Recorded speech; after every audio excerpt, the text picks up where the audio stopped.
This show contains views and opinions that may not be suitable for certain audiences. Listener discretion is strongly advised. A friendly reminder, Mary Jane edibles are not a substitute for actually paying your Lyft driver. Don't forget to tip your bartenders, you filthy fucking animals. And if you've got kinks, we've got links. Don't forget to subscribe, put on your seatbelt, and enjoy the ride.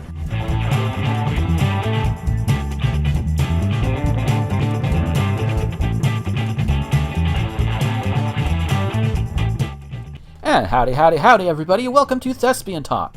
It has been a couple of months since our last episode, but there have been some things happening behind the scenes, at least on my end for sure.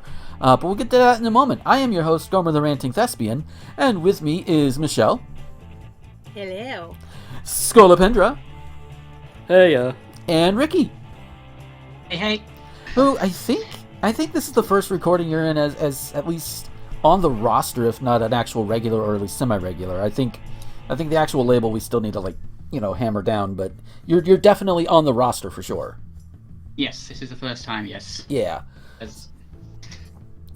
So it's like, like at this point, my show is made up is half of the show is made up of my patrons. Wow. Nothing wrong with that. Y'all are great, but it's just. Huh. Thank you. We appreciate patrons. I don't see any of it, but the thought is appreciated. Yeah. Well, I mean, it's not a lot for a lot of people to see at this point, but hey, that can change. Right. Speaking of which, if you're a patron of mine and you're not already on this episode, if you haven't checked, there's some new incorrect Danganronpa stuff, including like a near, I think it's like 20-minute compilation of everything I did in 2021 with a little bit of 2022. So. Nice. All that is up there if you want to see it. Well, I say all of it in the compilation. There's a couple that didn't make it in for one reason or another, but it's a lot of fun. It's like, I did so much with that. Holy shit. I need to get back in doing those with like actual, voice acting and all of that too, because that's always fun. But who knows? Maybe once things settle down a little bit, I can do a couple of those. That'll be nice. But yeah, other things. My Chiaki's pretty good, actually. Yeah. If you've got the joke, you got the joke. If not, then Yes. I'm wasted here. There it is. But yeah, speaking of Danganronpa, I know Zen. I think her partner, friend, Philip. Phil. I don't know what their relation to Zen is at the moment, but. He, she, and Zen drunkenly announced that they were dating, and they've actually been quite involved for a while. So. Oh, okay. I'm in Zen server, and I don't pay that much attention to it. Oops. But then I'm also in like 20 other servers, so. No, it's fine. I've actually kind of dropped out of reading a lot of the Thornbush stuff, and in fact, today I recently just read a whole bunch of rooms. So I'm going to catch up with all the rooms and then sort of start posting again. I just sort of dropped out of reading it, and now I'm catching myself back up. So yeah, it happens.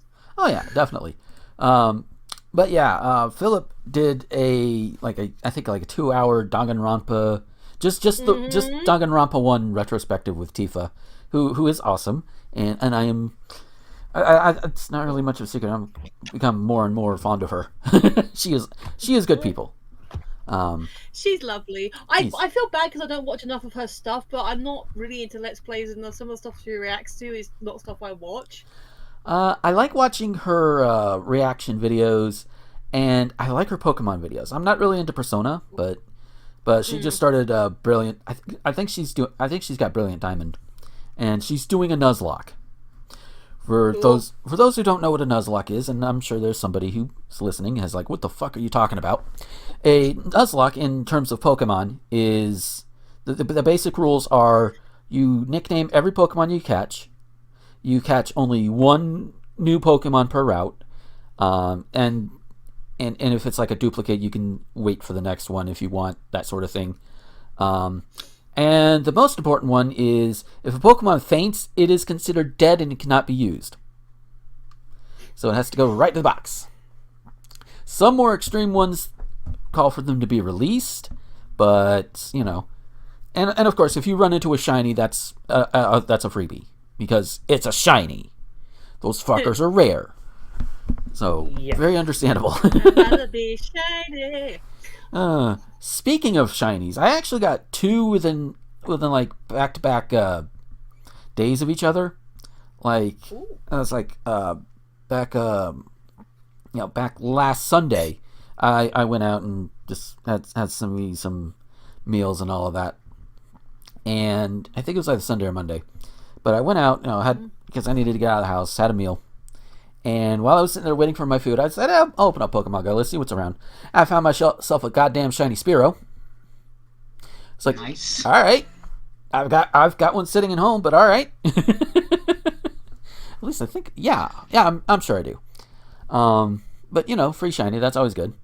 And then I was doing some shiny hunting, like the night after. And after it rolled over midnight on the 3rd, which is, by the way, mine and Becky's anniversary. So 8 years at this point. Holy shit. Wow. It's amazing. I was doing the Poke Radar shiny hunting method in Brilliant Diamond, which, once you get the hang of it, it's not that bad. It's just, you get to a certain point and then you just keep resetting it till you find a shiny. And that one, I got shiny Wurmple. So it's like, yay. Other things that was going on, getting back into doing the driving thing on the condition that I was able to find a company that would not only get me home every weekend, but also pay me at least $1,000 a week. Can guarantee it. Found one company that did, and that's willing to run me, which is great. I actually, the night this goes up, I should be on my way to or in Atlanta. So, and then we'll do the old training thing there and all that good shit. A little bit of a refresher because it's been a couple of years since I've been behind the wheel of a semi, but that's fine. And again, the important... Actually, to be fair, that's good health and safety just in general. Oh yeah, definitely. Yeah. But yeah, like I said, the home every weekend was a thing, because there was like one company that's like, hey, we're looking to hire you, we can run you with this and all of that, look at your record and everything. And I'm like, okay, can you get me home on weekends? Can you get me $1,000? I think the order I went in was, okay, $1,000 a week, that's good. Can you get me home every weekend? Well, no, it's 2 weeks out, 2 days home. It's like, nope, sorry, can't do that. No. It's like, no. And I honestly think more workers should be discerning like that, with no matter what the job is. It's like, no, you pay me this, or I walk and you can find somebody else. There will always be people who are just that desperate, but the more and more people who at least don't act that desperate, because you might be desperate, but if you put on that front, maybe you could get the sense, maybe the companies will get it. Oh, hey, wait a minute, they are, mind games here, people, because I will fully admit I am in a relative position of privilege in on that sense, as in that I'm not at a severe risk of homelessness. I'm not going to go hungry anytime soon. I'm in a relative place of privilege here, so it's easy for me to say, yeah, just do it. But I do understand if you are in poorer circumstances than I am, I realize it's difficult. Hence, put on the face. Don't let them see your desperation. Yeah. And even in your local area, there are people who can and will help you. Like there was a couple of years ago, my friend Amanda and her wife actually got some help from a food bank, and holy shit, the back of the car smelled like a grocery store for like 2 weeks after that. Just because yeah, whew. But they had enough food to last for a while. So there are local organizations that are willing to help. You just got to find the best ones, and hopefully you can get one that doesn't require you convert to any religion. Those that require you to convert to any religion before you receive help or anything, they go fuck off and die. Uh-huh. Yeah. What would Jesus do? Because it ain't that. Yeah. He would say, hey, you hungry? Have some bread. You know, like bread here, have fish. Yeah. Oh, you like both We of got them? wine. You got you brought 20,000 of your friends. I've only got 5 loaves, 2 fishes. Well, multiply. I play the multiply spell card. Here you go. Boom. To all the Yu-Gi-Oh fans out there, you're welcome. But yeah. So before we get into like other more broad newsy topics or whatever, Michelle, how's your week been? Or I say week, last couple of months. Mostly quiet. Very quiet Christmas. Just the 2 of us. We were going to go to his parents, but his store had a couple of breakout cases. He's fine. He's not had any symptoms. But yeah, so basically because they are quite a bit older and his dad's quite vulnerable, we decided not to do Christmas at his parents, which is annoying because it meant I had to cook. Yeah. So we had nice pork and all the trimmings for Christmas. So yeah. other than that, New Year was also quiet. Just watched the whiz bang on the BBC and then went to bed. Did you watch it, Ricky? What did you think of the poem at the beginning? Was interesting. I was under the impression from what I'd heard they weren't doing fireworks, just a laser show. So I'd only tuned in to see what they were going to do. So I kind of came in a bit. Apparently, it was drones. Oh, was it? Yeah, because I was like, how are they doing that live? That's got to be like just for the TV. But then I saw something about it being drones. Yeah. They basically did a light show where they had like different 3D characters like in like a dot form. It's really cool. You can probably find it on YouTube somewhere. And so yeah, but fun fact, my partner like told me once, like because he went to work. That's why I said it was quiet. I just went to bed afterwards. But the guy that actually did the poem, he went to the same school like the year above him, so he's a local lad as well. Oh, interesting. Yeah, it's kind of cool. But yeah, other than that, not a whole lot. They've been doing the construction, the destruction next to my building. That's been it's, I guess, because they, certain noise and sound, like, vibration considerations, they can't do it consistently, which is probably a good thing because it only happened once, and I'm not sure what it was, but there was such an almighty thunk crash. We bounced. Wow. We didn't get air, but we were both like, whoa. Yeah. So that happened once, but there's still been like a lot of resonance because like the garages that they've been knocking down are literally only a few feet away from us. So yeah, they do it like half an hour at a time, and then like stop and then do some more, and then like. But we have a view. Nice. I look out my window and I can see something that isn't brickwork. It's kind of fun. I've seen the plan as they were.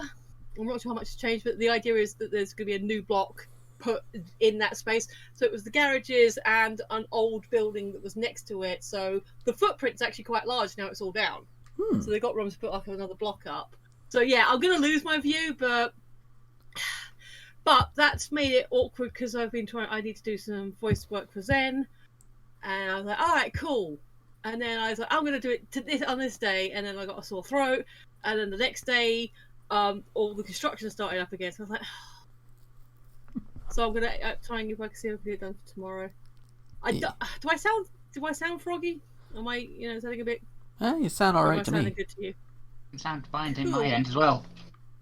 Cool. Then I'll give it a shot tomorrow. I might just do a quick thing, send it to Phil, and say, "How does this sound to your ears?" And if he likes it, just do the proper script. But yeah, generally quiet. Not a whole lot happening. Yeah. Yeah, not much to report. Just plodding along, getting on with it. Yeah. How about you, Scully? How have you been the past couple months? Been alright. Kind of had just, yeah, it just, I had kind of a low-key Christmas. I did get a panini maker. That's nice, though. Ooh. Nice. Very nice. Can make some sandwiches. Yep, it's also a grill, so... Oh, nice. Pretty cool. Yeah, I do like a panini.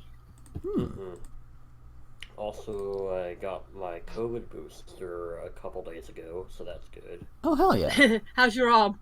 It's fine. It's fine. I mean, it was only sore for a couple days, so yeah. I felt like I'd been punched, and I was so disappointed there was no bruise. I was like, if you're gonna give me pain, at least give me a mark. Right? Yeah. Yeah. I I got my booster shot the same day I got my medical card updated for my CDL. And because it's like, it's right there. It's a CVS, no problem. It's available. And I made the mistake of having them put it in my right arm. Because not only did it kind of hurt, it was a little sore for the most part of the next couple of days. I also tend to sleep on my right side. Oui. So it's like, yeah. Like when I got the initial one, it's not a problem. Left side, hey, it's up in the air. Doesn't matter. There's not really much pressure on it. Yeah. Yeah, I asked them to put it in my left arm, so yeah. Yeah. Well, I went with the right arm because it was the more easily accessible one at the moment, so. Gotcha. Yeah. I was like, more accessible, here you go, boom. Yep. Nah, I went left. I just stayed the same side. Yeah. But I sleep on my. Yeah, I sleep on my right side, so. Yeah. Ricky, how about you? How have you been since the last time you've been on here? I've been fine. Big excitement I had was, apart from getting my hours changed at work, so I'm now home half an hour earlier than I was being, which I know it doesn't sound a lot to some people, but it honestly just makes a hell of a lot of difference. Yeah. Yeah. Yeah. I managed to get down and see my girlfriend down London way for the first time in 2 years since this whole pandemic crap started. Ooh. Nice. Oh, God. Yep. Yeah, you just reminded me. Last time I saw Becky in person was Valentine's of 2020. Oh, wow. Ooh. Wow. Like, we talk, like, every night. We see each other on webcam and all that time, but it's like... Same with me and Roz. Yeah. Oh. It's like, oh, Lordy, that first time I see her, don't come a knocking, because... Oh, they fucked! Yeah. Oh, boy. Because, yeah. Yeah, Roz nearly knocked me off my feet when she saw me coming up after the underground station. So, yeah. It's basically... And she is tall as well. She is taller than me. Oh, yeah? And she just ran smack into me. I nearly went back down the stairs. Oh, that's not good. Oh, no. No. Luckily, she got her arms around me before I went, but it was like, yeah, nice to see you two. Please don't kill me. I was just thinking of all disapproving tutting from the other, commuters. Well, luckily it's a quieter station because she's not actually in London itself, so there wasn't actually that many people around. So it was just, but yeah. Yeah.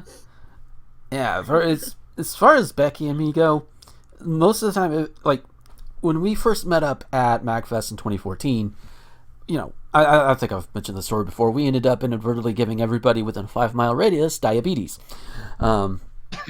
Just because that's just how adorable it was, and we had that same similar energy. Just yay, clink, and just that's all she, and the rest is history.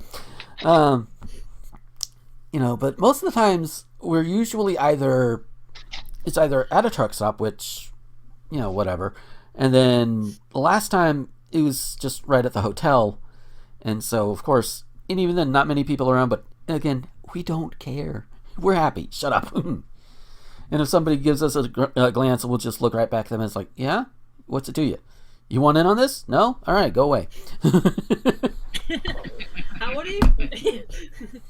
Yeah. But yeah, my Christmas honestly was really quiet. Becky, speaking of Becky, she did get me 2 games off of my Steam wish list. The Final Fantasy III Pixel Remaster, which is a hell of a lot of fun, and also the Steam version of Chrono Trigger, which, wow. I have not played through that game in so long. I need to make some time and do that. That isn't dedicated to Danganronpa S, which I was grinding for a while. Also, for some reason, I decided to go through Final Fantasy V, which again, I guess my brain was just in grinding mode for Final Fantasy V. Helps that it has an auto battle function, so it just repeats the last action your characters took. So, isn't your brain always in grinding mode? Kind of. I am actually grinding for a shiny as we speak. No, I'm not. Never on the show. But my New Year's was good because I spent time either on the call with or at least in the chat of Rosen's big 12-hour New Year stream. I talked about media from the previous year. We talked about we played some Fall Guys. We did some of like the Jackbox games. Those were fun. And he also had a thing that a bunch of the artists in our circle got together and did some what were they called? They're basically ultimate OCs, like Danganronpa Ultimates OCs. Like you have Ultimate Roadie, Ultimate what were some of those? Ultimate Roadie I know was one of Becky's. I think Ultimate DJ was one of Tifa's.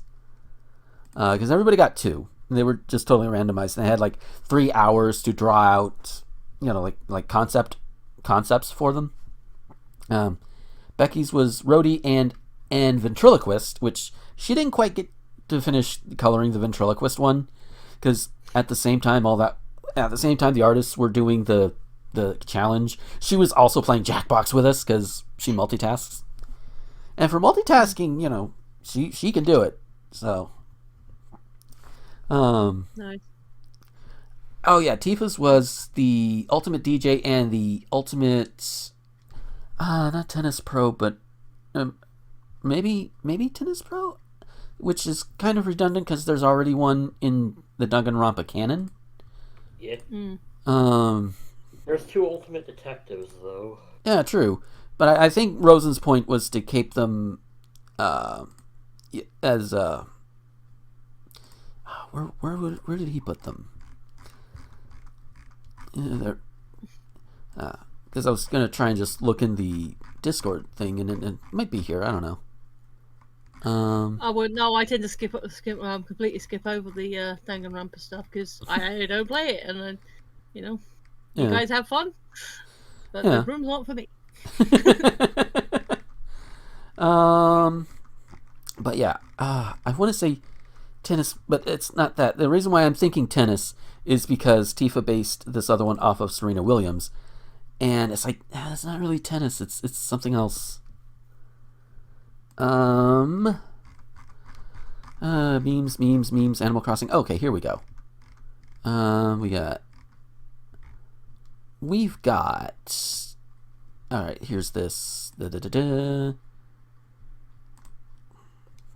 And okay, Ultimate Golfer. That's what it is. Yeah, so Tifa's was the Ultimate DJ and the Ultimate Golfer. Let's see. We also had the Ultimate Marine Biologist and the Ultimate Toy Maker. No, and with the caveat on the Ultimate Marine Biologist, no Jotaro. There's also the Ultimate Actor and the Ultimate Plumber. And Casey had the Ultimate Philosopher and the Ultimate Violinist. Which pair that with the Ultimate Pianist, and you basically get the main cast of Nodame Cantabile. Nice. But yeah, the designs are all really good too. Like, it's like I am loving it. And Perp, who Rosen does streams with every now and then, did a mock-up for the Ultimate Diplomat, and Becky has taken to MILF chants. And if you're not quite sure what I mean, she sees a MILF and she starts chanting MILF, MILF, MILF, MILF. I did not influence this in any way. She just likes the MILFs. I mean, one of her favorite Danganronpa characters is Hiroko, who is the mother of one of the DR1 characters. And yeah. But yeah. But the whole stream was fun. And there was one point where Rosen was playing Duel Links. I think it was with Isaac and Eli. And poor Rosen just kept losing. I was like, aw, dude. I mean, it's Yu-Gi-Oh! It's Yu-Gi-Oh! Duel Links. It's luck of the draw, whatever. Although it did get me into getting the Steam version and trying that out for a bit. I was like, you know what, I can get behind this. Doesn't have all of my favorite cards from when I played a little bit more regularly. Bear in mind, this was like 10, 15, almost 20 years ago at this point. So, god damn, that card game has been around for a long time. Holy shit. I feel old. Child. That's right, I'm not the oldest one here, am I? Oops. Yep. It's alright. I don't mind. But yeah. Yes, I do. It's my birthday in a few weeks. I'll be 44. Fuck. Damn. Wow. And come October, I'll be hitting the big 4-0. Yep. We're all getting old. Speaking of getting old, New Year's also, New Year's Eve actually brought some really sad news. I think we all know what it's going to. Yeah. Betty White, the old finally got her. Which is By the way, okay, one of my favorite quotes about Betty White is like, Betty White is so old. She starred in a show about being old before most adults were born. Yeah. Yeah. That she did. Yeah. I really need to. I need to really binge the Golden Girls. I've seen individual episodes back in the day. I've seen like clips here and there. It's like I need to actually go through and like watch it. The entire thing's on Disney Plus. What is here? I've just been like putting it on. So like, you know, sometimes when you want to watch something but you don't want to watch anything too heavy, or it's too late for a film, you just want a bit of just want something on. Yeah, It's great. there you Just go. sticking it on, I'm going through it like because it's streaming. It's just taking me episode by episode, Yeah, and just depending on my mood, depends on how I end up watching. there you go. I am very much. I kind of like the fact that Golden Girls, a few other shows from like the 80s and even the 70s, like I have seen myself fall into MASH Tumblr. Yeah, as in like the TV show MASH. Yeah. Oh, nice. I see. Which is I like, mean, I enjoyed MASH, but what's the Tumblr? but Tumblr, the site Tumblr. No, I know Tumblr, but like, what Oh, is it's this, like random memes. Memes, quotes, talking about characters, that sort of thing. Yeah. Just like most other fandom spaces, really. Yeah. But it's like I used to watch it when I was younger, and it's like, God, that show was old even when I was a kid, or at least kid old enough to remember it, because the show technically ended after I was born, so it's not that old, in comparison. But yeah, like I remember being an oldie when I was a kid, and now I'm seeing people like Mikey on our site, Mikey Gleason. He's done like some MASH material. He's a fan of Hawkeye and all of that. And Hawkeye, I think I've seen him, maybe not necessarily in these words, but he has been described as he's definitely bi-coded at the very least, or at least as bi-coded as you can get away with in the 70s, in a 70s show about the 50s. Yeah. So, but it's like, yeah, Hawkeye fucked everybody. Well, I say everybody. I think there were probably a couple that he didn't, either because for one reason or another. Like he probably didn't fuck Potter. He probably didn't because no, everybody else fair game. Well, I was going to say I don't think Major Burns either. No, Major Burns just no. Like I didn't like the character even from when I remember like firsthand watching. It's like, yeah, that guy, fuck him. Yeah, old ferret face. Yeah. And I recently did a TV tropes dive on it, and yeah, there are some elements of MASH that just do not hold up well today. I mean, it got better as the show went on. Like some of those things were like, they distanced themselves from it, but some of those earlier elements just did not age well. Yes, but I guess maybe I just got triggered by that because of my immediate reaction. But can we, like, especially for stuff that is critically acclaimed and like has won all the awards? Yeah, okay, some of it didn't age well, but you know what? As wrong as it was still the time it was made in. It was still the time it was set in. Yeah, which that is true and fair.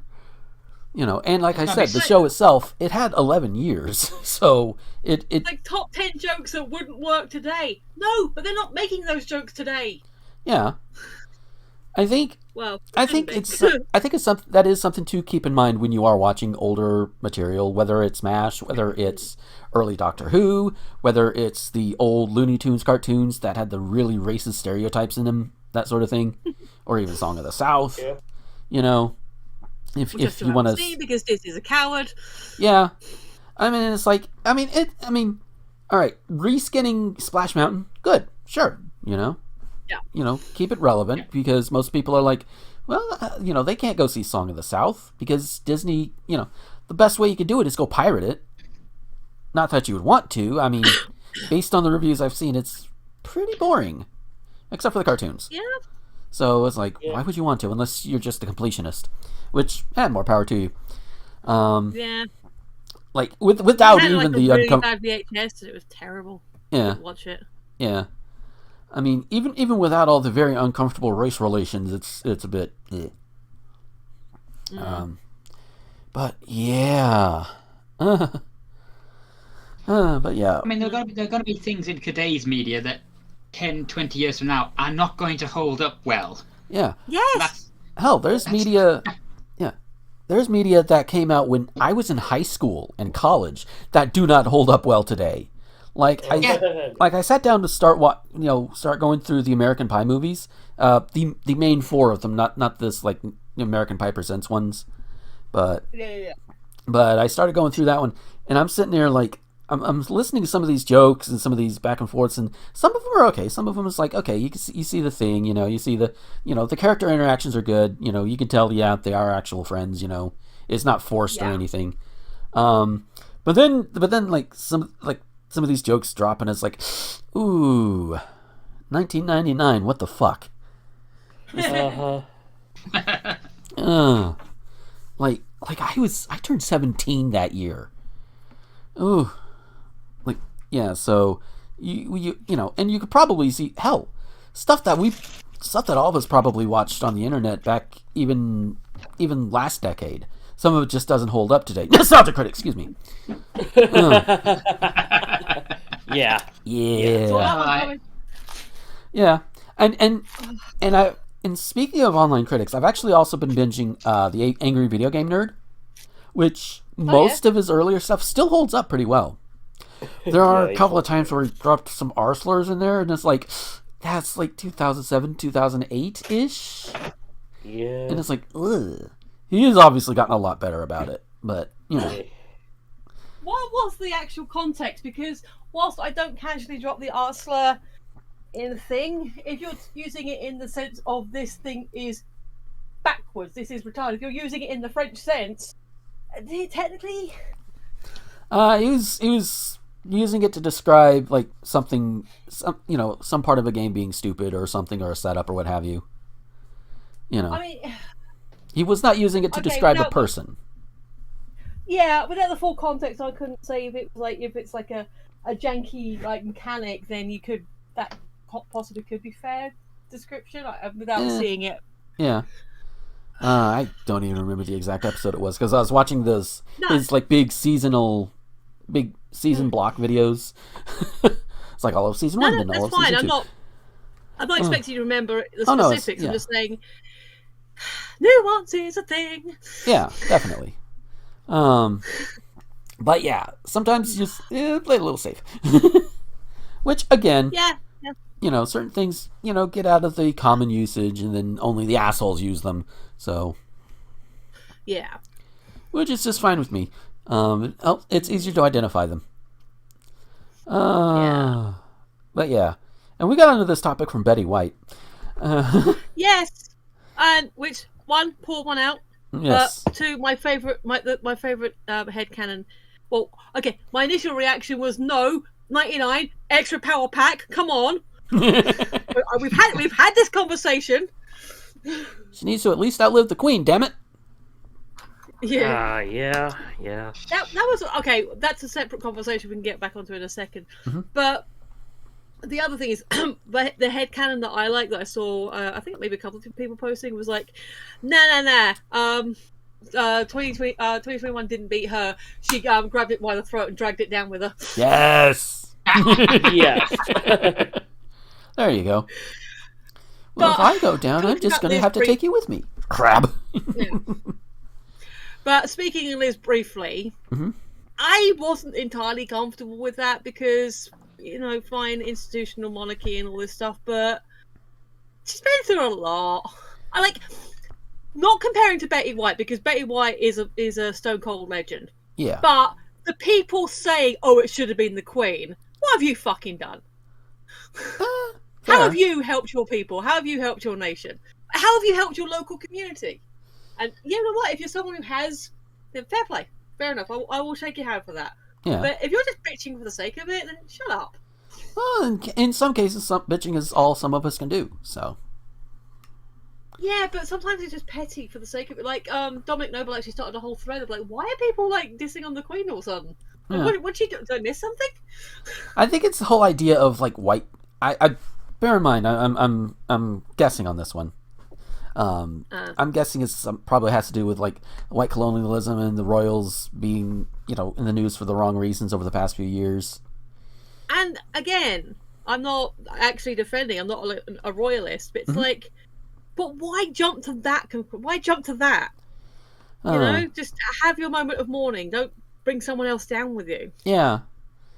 And that's the sort of thing. Now, if you absolutely must bring somebody else into it with your mourning, make it Trump. Yeah. He's we joke about how the Queen needs to die already because she's like 1,100 years old, that sort of thing, and monarchy needs to go. No, it's her birthday this year, isn't it? So 95. Yeah, but you get the idea. She's really old, is what we're getting at. Yeah. So I'm being pedantic. Yeah. But by and large, you're drinking. Yeah. But by and large, she hasn't, as far as I'm aware, done as nearly as much damage as Donald Trump has. The Queen, as far as I know, did not literally incite an insurrection against her own country, as far as I know. No. I mean, people.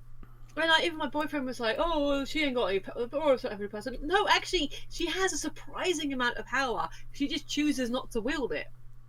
Yeah. She can actually do some shit if she wants to. She's like, I'm the Queen. I don't care. Or maybe she does care, but. I think there was a Politics on Boring covering it. I'll have to look it up.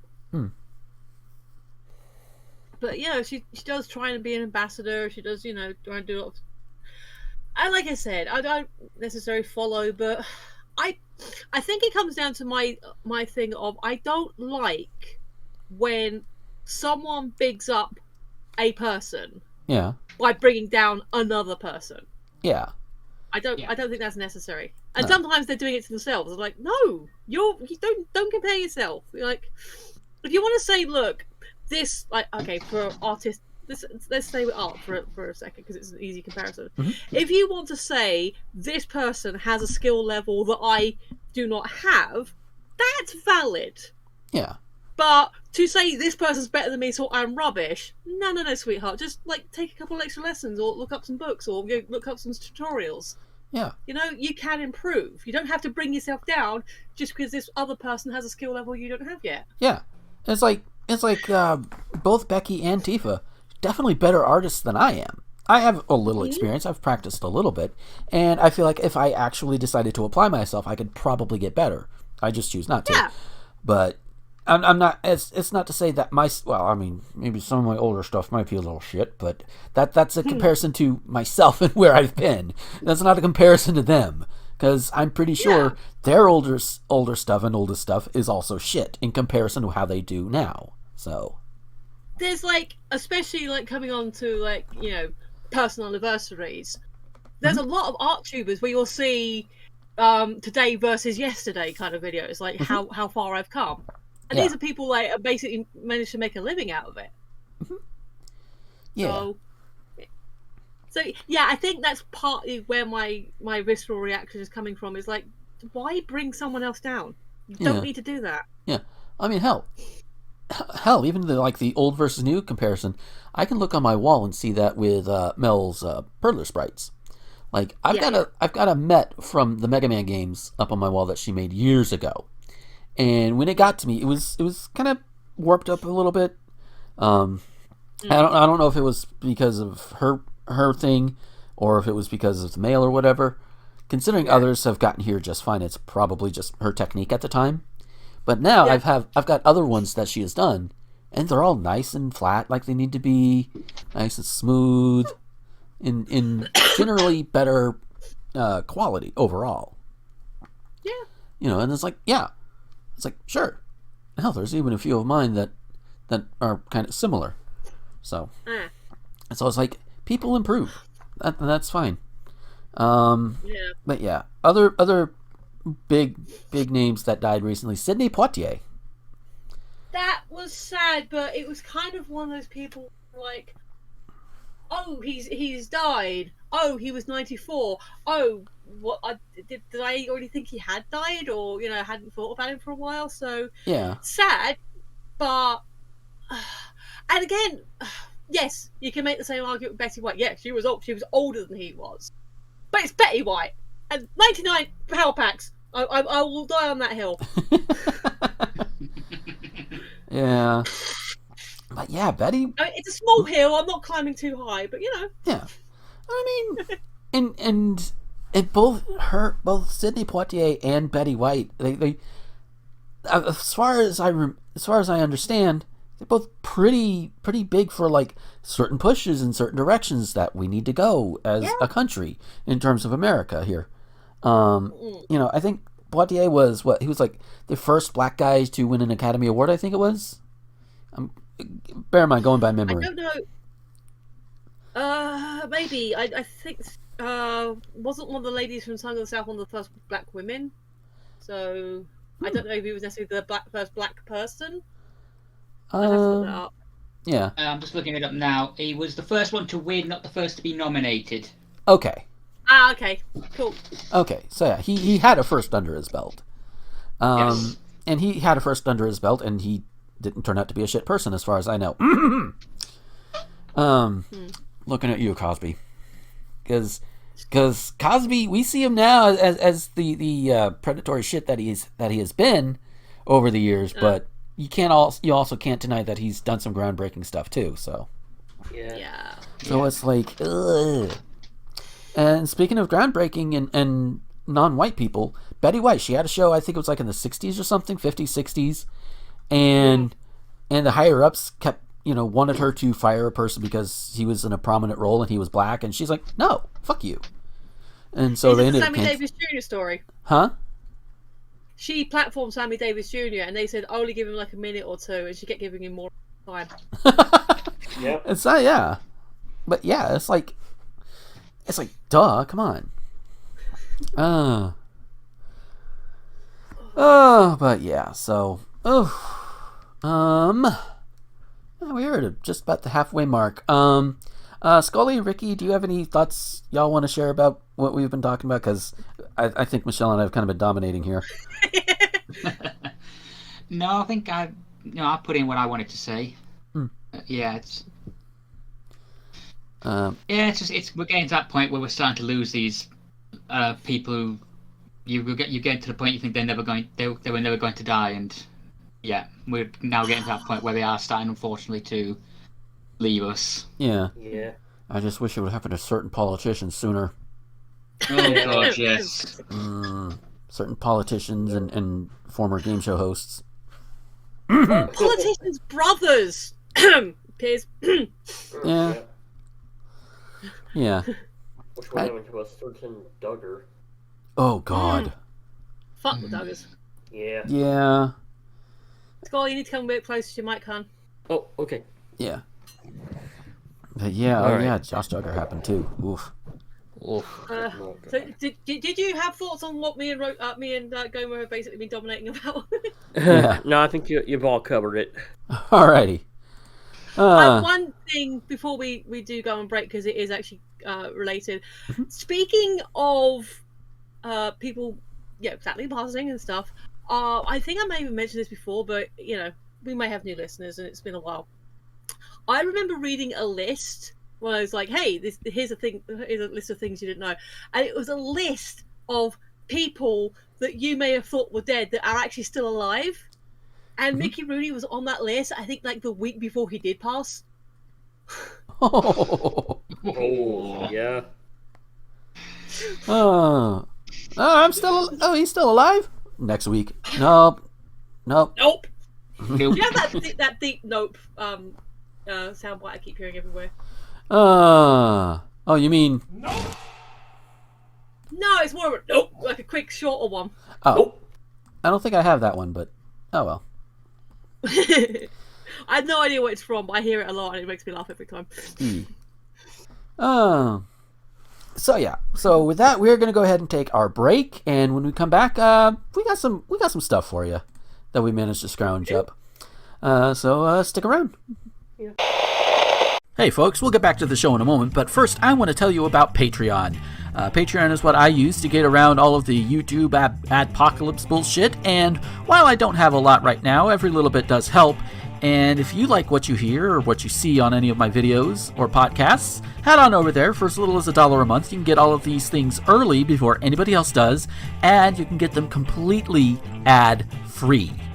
Yeah, I know YouTube right now is technically ad-free, but at some point, I'm probably going to get big enough to where ads will start coming in, and those can be annoying, so you want to avoid that, right? If you go ahead and go now over to patreon.com/Gomer21XX, leave $1, $5, doesn't matter how much, you can get all of these. Again, you can get them early, and you get them without ads, even when I reach the point on YouTube to where ads can be put on these videos. So it's a win-win. And you can even avoid the ads that go up on the Anchor versions that go out to all of the other websites that are out there. No ads. It's great. So that's patreon.com/Gomer21XX. And now, an important message from Tyler Green, Kitty Quinn, and Randy Martin. Are you tired of asking yourself if that obscure show or movie you watched once was a fever dream? Is it still in your brain to this day as a 3 a.m. channel-changing hallucination? Well, join us as we yank that said memory out of your subconscious while we do a deep dive on it on Channel KRT. Channel KRT is a new bi-weekly podcast where we look at the best and worst of obscure media. We'll be covering such topics as The Puzzle Place, Clown TV, Honey, I Shrunk the Kids, the TV show, Reanimated, The Weird Al Show, We Sing, and more. Join us every other week over at Spotify, YouTube, Anchor, and wherever podcasts can be heard. Channel KRT, cut to static.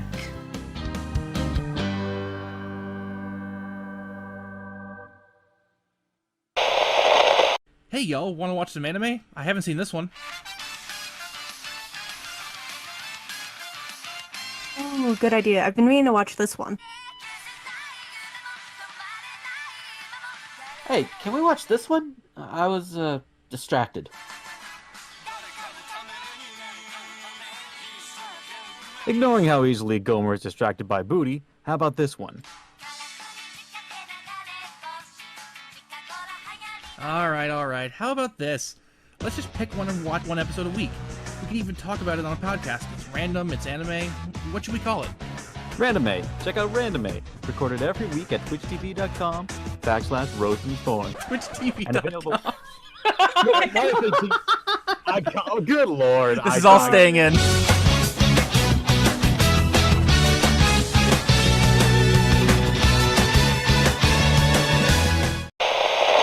Howdy, everybody. Welcome to this little segment in the middle of the show here. It's been a couple of months. We've had the release of Brilliant Diamond and Shining Pearl. We've got the release of Danganronpa S. Those are the big ones that I've been interested in for sure. Both of them are fun. Both of them are really worth your money. Even though BDSP, it's a little too close to the original Diamond and Pearl. I mean, there's obviously the quality of life improvements that have been made over the generations, but I wish they had done a little bit more of it, but more with it. But hey, it's a serviceable enough game, and the Poke Radar is definitely better than what it was in Gen 4. so yeah. In fact, I've already picked up, I think 3 or 4 shinies from Poke Radaring whenever I would do it, so that's not bad. There's also Danganronpa S, which if you haven't played the other Danganronpa games, the 3 visual novels, and then of course Ultra Despair Girls, there are going to be a lot of spoilers in there, so bear that in mind if you decide you want to start playing that. Spoilers being just references to different things that happened. Some class titles, some ultimate titles are definitely spoilerish. In and of themselves, characters will be spoilers as well. So yeah, but yeah, it's a fun game, especially if you're in a grindy mood. You can sit there play the same damn game for 2 hours straight or whatever. It's basically the same board game thing with different characters. You build them up. You fight them in a dungeon, and then you can use that stuff you go back and forth throughout the game. It honestly is a lot of fun. And of course, all the character interactions make it so much worth it. So much worth it. But yeah, as I also mentioned at the beginning of the show, I do have another driving job. I will be going on the road during the week. I'll be home on the weekends. The weekend after this goes up, I may not be home, but then again, that's not too big of a deal. I'll say at the end of the show, should try and stick to the bi-weekly schedule at least for the time being. It'll be that much less workload on me and the others, at least until I get up enough money to move, which is going to be my big aim with this. Like I said, I wouldn't have taken it if I wasn't offered, home every weekend and $1,000 a week, guaranteed, that sort of thing. So, and they're talking the top average is $1,250 a week for what they want to run me under, and that's with home time. So yeah, I'll take it, definitely take it. Again, it's back in the thing, but it's under my own terms, and that's how I want to do it. And like I said earlier, I really do want to encourage workers to take that at the very least, have that attitude going in. You're probably putting in 5, 10, 20 different job applications anyway, right? So, with at least one or two of them, you can have you can just say, hey, well, this company's looking to pay me this. If you really, really want me, you can at least match that, Not necessarily easy to put into practice, and I realize not everybody is going to have that be able to do that, because, like I said earlier, I realize I'm in a relatively more privileged position to be able to do that. And not everybody has that. I understand that. But if you can, do it. And if enough people do it, privilege or not, if enough people do it, then, we can change at least one aspect of this shitty capitalist system that we're all under. But yeah, so yeah, extra long episode, as you can see. It's been a couple months, so we had a lot to ramble about. So yeah, I will try and remember to, hopefully I will have remembered to put it in the doobly-doo or whatever, but there is a moment that Ricky brings up during the second half that's really dark, that covers, it's basically British police, I think specifically London police, being just absolute dickheads, and that's putting it mildly. That involves physical assault, sexual assault, minor touches on them, and basically desecration of dead bodies, and police cover-up and all that. So yeah, that's a lot of fun. Yeah. So if I forget to put that in there, I think once he starts bringing it up, he starts the trigger warnings. Try to go probably about 10 minutes after that. I think 10-15 minutes probably would get you past it. I at the time of recording this, I haven't timed it out yet, so but and this is here to give an audible warning in case either A, I forget to put it in the doobly-doo, or B, you don't read the doobly-doo, so you can't say, oh, you didn't warn me. Yes, I did. Yes, I did. And I am trying to get better about it. But you know, what can you do sometimes, right? You do what you can with the spoons that you've got, right? So yeah, the second half's going to be a bit of a roller coaster. So yeah, enjoy what you can out of it, and yeah, see you next time.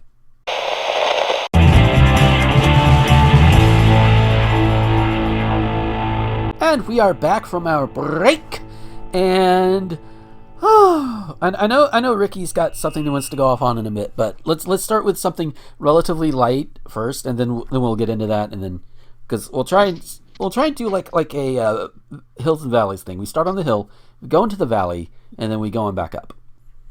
That's what I'm going to try and do. Yeah, and don't worry, the episode title will tie into one of these. So, so yeah, something Michelle posted in our Discord, and it's a screen cap.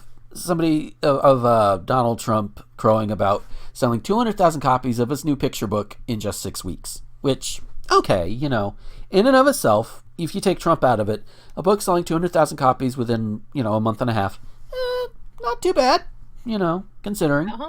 You know, in and of itself, not too bad. But this is Trump because, of course, anything that's like, oh, it's a 6 weeks, he's easily impressed by shit like this, especially if it makes his almost non-existent little penis tingle. This is an assumption I have made.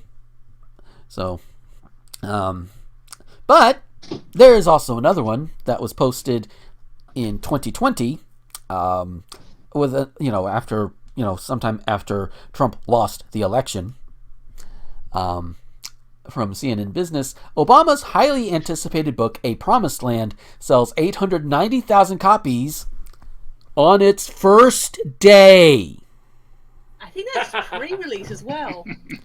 Yeah, so fucker sold almost 1 million copies of a book on the first day of release.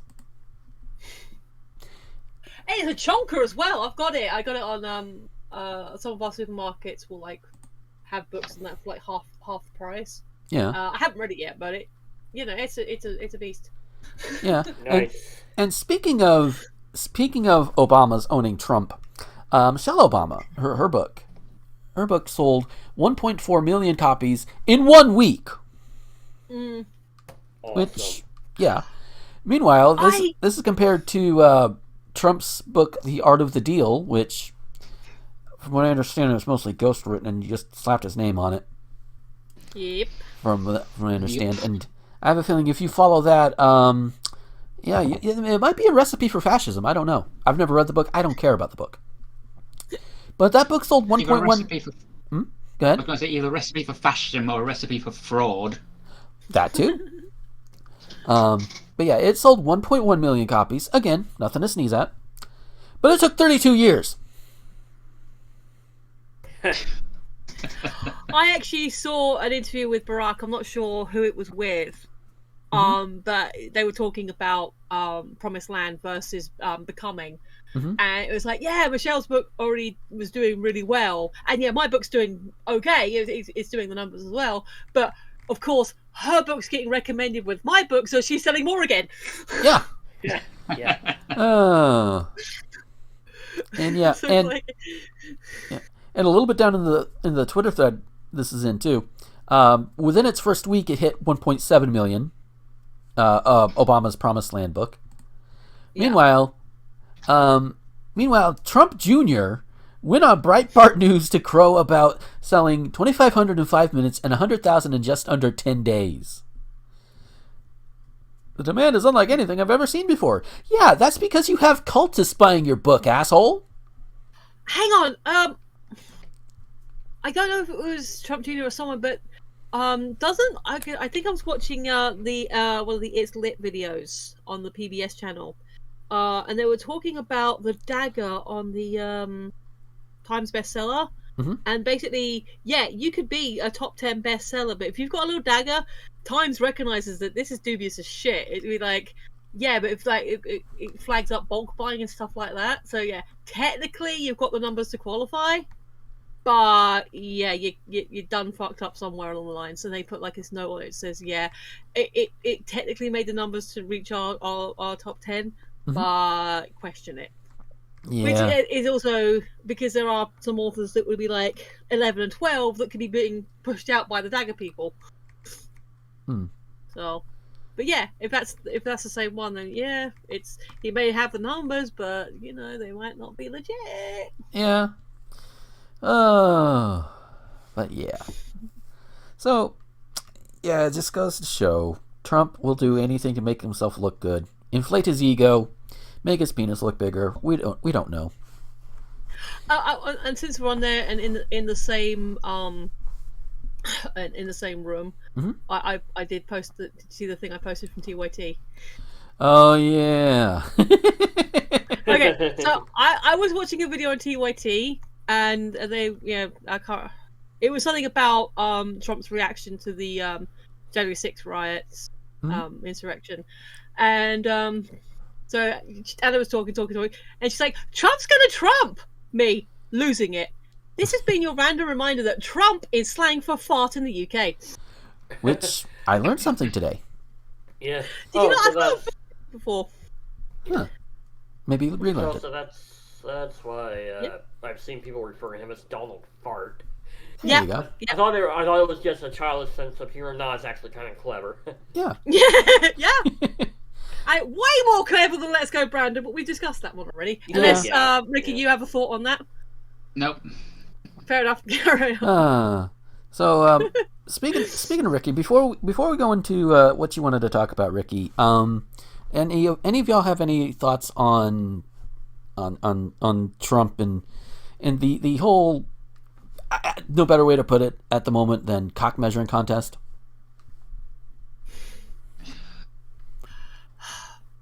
It's just what you come to expect from this idiot by now. It really has. Yeah. Like, his ego is so fragile that he's going to take any opportunity he can to try and big himself up. Yeah. And most of the time fail to do so. Yeah, it's just hilarious. It's like you're trying too hard. Even internet tryhards that you'll find on like the Nice Guy subreddit are telling you, tone it down, man. Yep. Scully, you got anything? It would be hilarious if Trump didn't, mess the country up this badly. Yeah. And didn't do things like, incite and practically lead an insurrection. Yeah. And by lead I mean he tells them go over to a place and do their thing.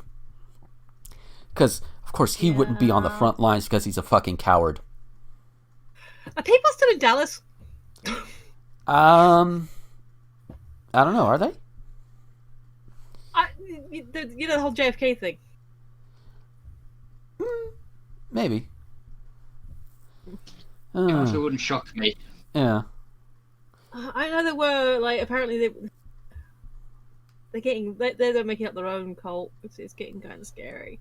Yeah. Okay, so presenting the argument in the crucible of ideas, not actually saying that we would actually want this, but kind of with these people that are, because apparently they, in some cases, they are literally drinking the Kool-Aid. There's a report about them saying, "Hey, ingest this thing. It's like a communal bowl of water, but it isn't just water. There's some kind of bleach or something in it as well. Yeah. That they're just drinking out of, the people that are still in Dallas." And so that's kind of creepy on its own. But oh yeah. So here's the thing, and again, I'm not with the anti-vaxxers and with people like this. Now, obviously, we don't actively wish harm on other people, but is there ever a tiny part of you that's just okay, do it? Just especially in the case of the anti-vaxxers that are taking up hospital beds. There's so many reports about people would otherwise have been able to get emergency services or whatever that can't because there's no beds. There was a story about one guy with 40 different hospitals or some shit and died. Yeah. So, I'm not saying that we actively wish ill on them, but is there ever a part of you that kind of, like, sometimes thinks that, even in a dark moment? I mean, the way I see it is, taking everything else out of it, if you choose not to get vaccinated for COVID, or for anything else that's preventable... Or if you're drinking stuff that you really know you shouldn't because you're an adult. Yeah, you know. And you do something that's not tried and tested, or has been tested and proven to be, let's just say, less than healthy. Less than acceptably healthy. Because technically, soda pop is unhealthy for you, but we drink it anyway. Alcohol is technically unhealthy for you, but we drink it anyway. But you get the idea. Yeah. I mean, there's degrees. I mean, there's drinking alcohol, and there's drinking, dirty communal water from a dirty communal water bowl that also has some kind of bleach in it. Right. Yeah, this is But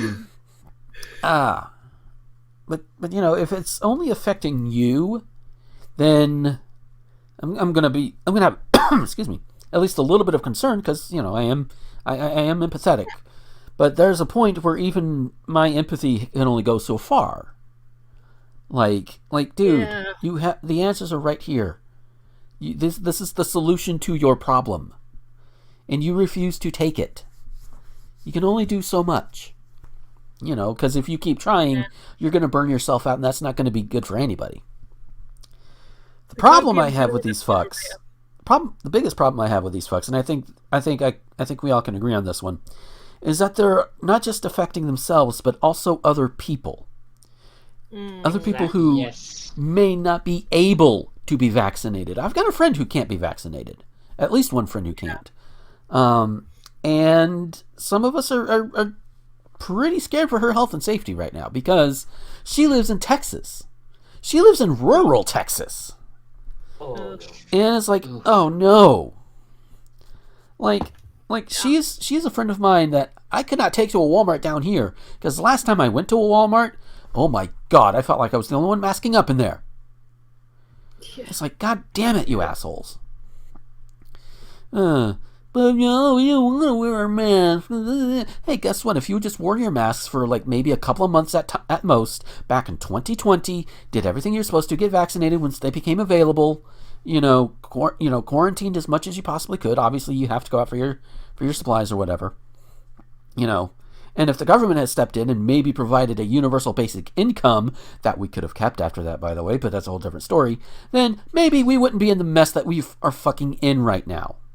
Maybe COVID, COVID, COVID may be similar to the flu in that, the flu is not eradicated. We still have to get shots or whatever, depending on how often you're in contact with people. And, that may be the way COVID has to go. Who knows? But, we eradicated things like smallpox and polio through vaccines. Yep. And that's how you do it. It's like, God. What is it George Carlin said? Evolution is slow, smallpox is fast, or something like that. But yeah. So Ricky, you had something you wanted to talk about, so I will give you the floor. Yeah. Trigger warning to anybody listening. I am going to have to touch on discussion of a violent crime. I will try and not linger on it too much, but unfortunately I have to talk about it to get the point across of what I'm about to rant about. Okay. Quick point of clarification.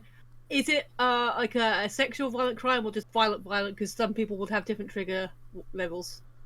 Combination of both. Okay. Eek. Oh. So I apologise, but I have to touch on it to get this point across. Okay. Okay. Gomer and Scully, do you know what I mean if I say the Met Police or the Metropolitan Police? Yes.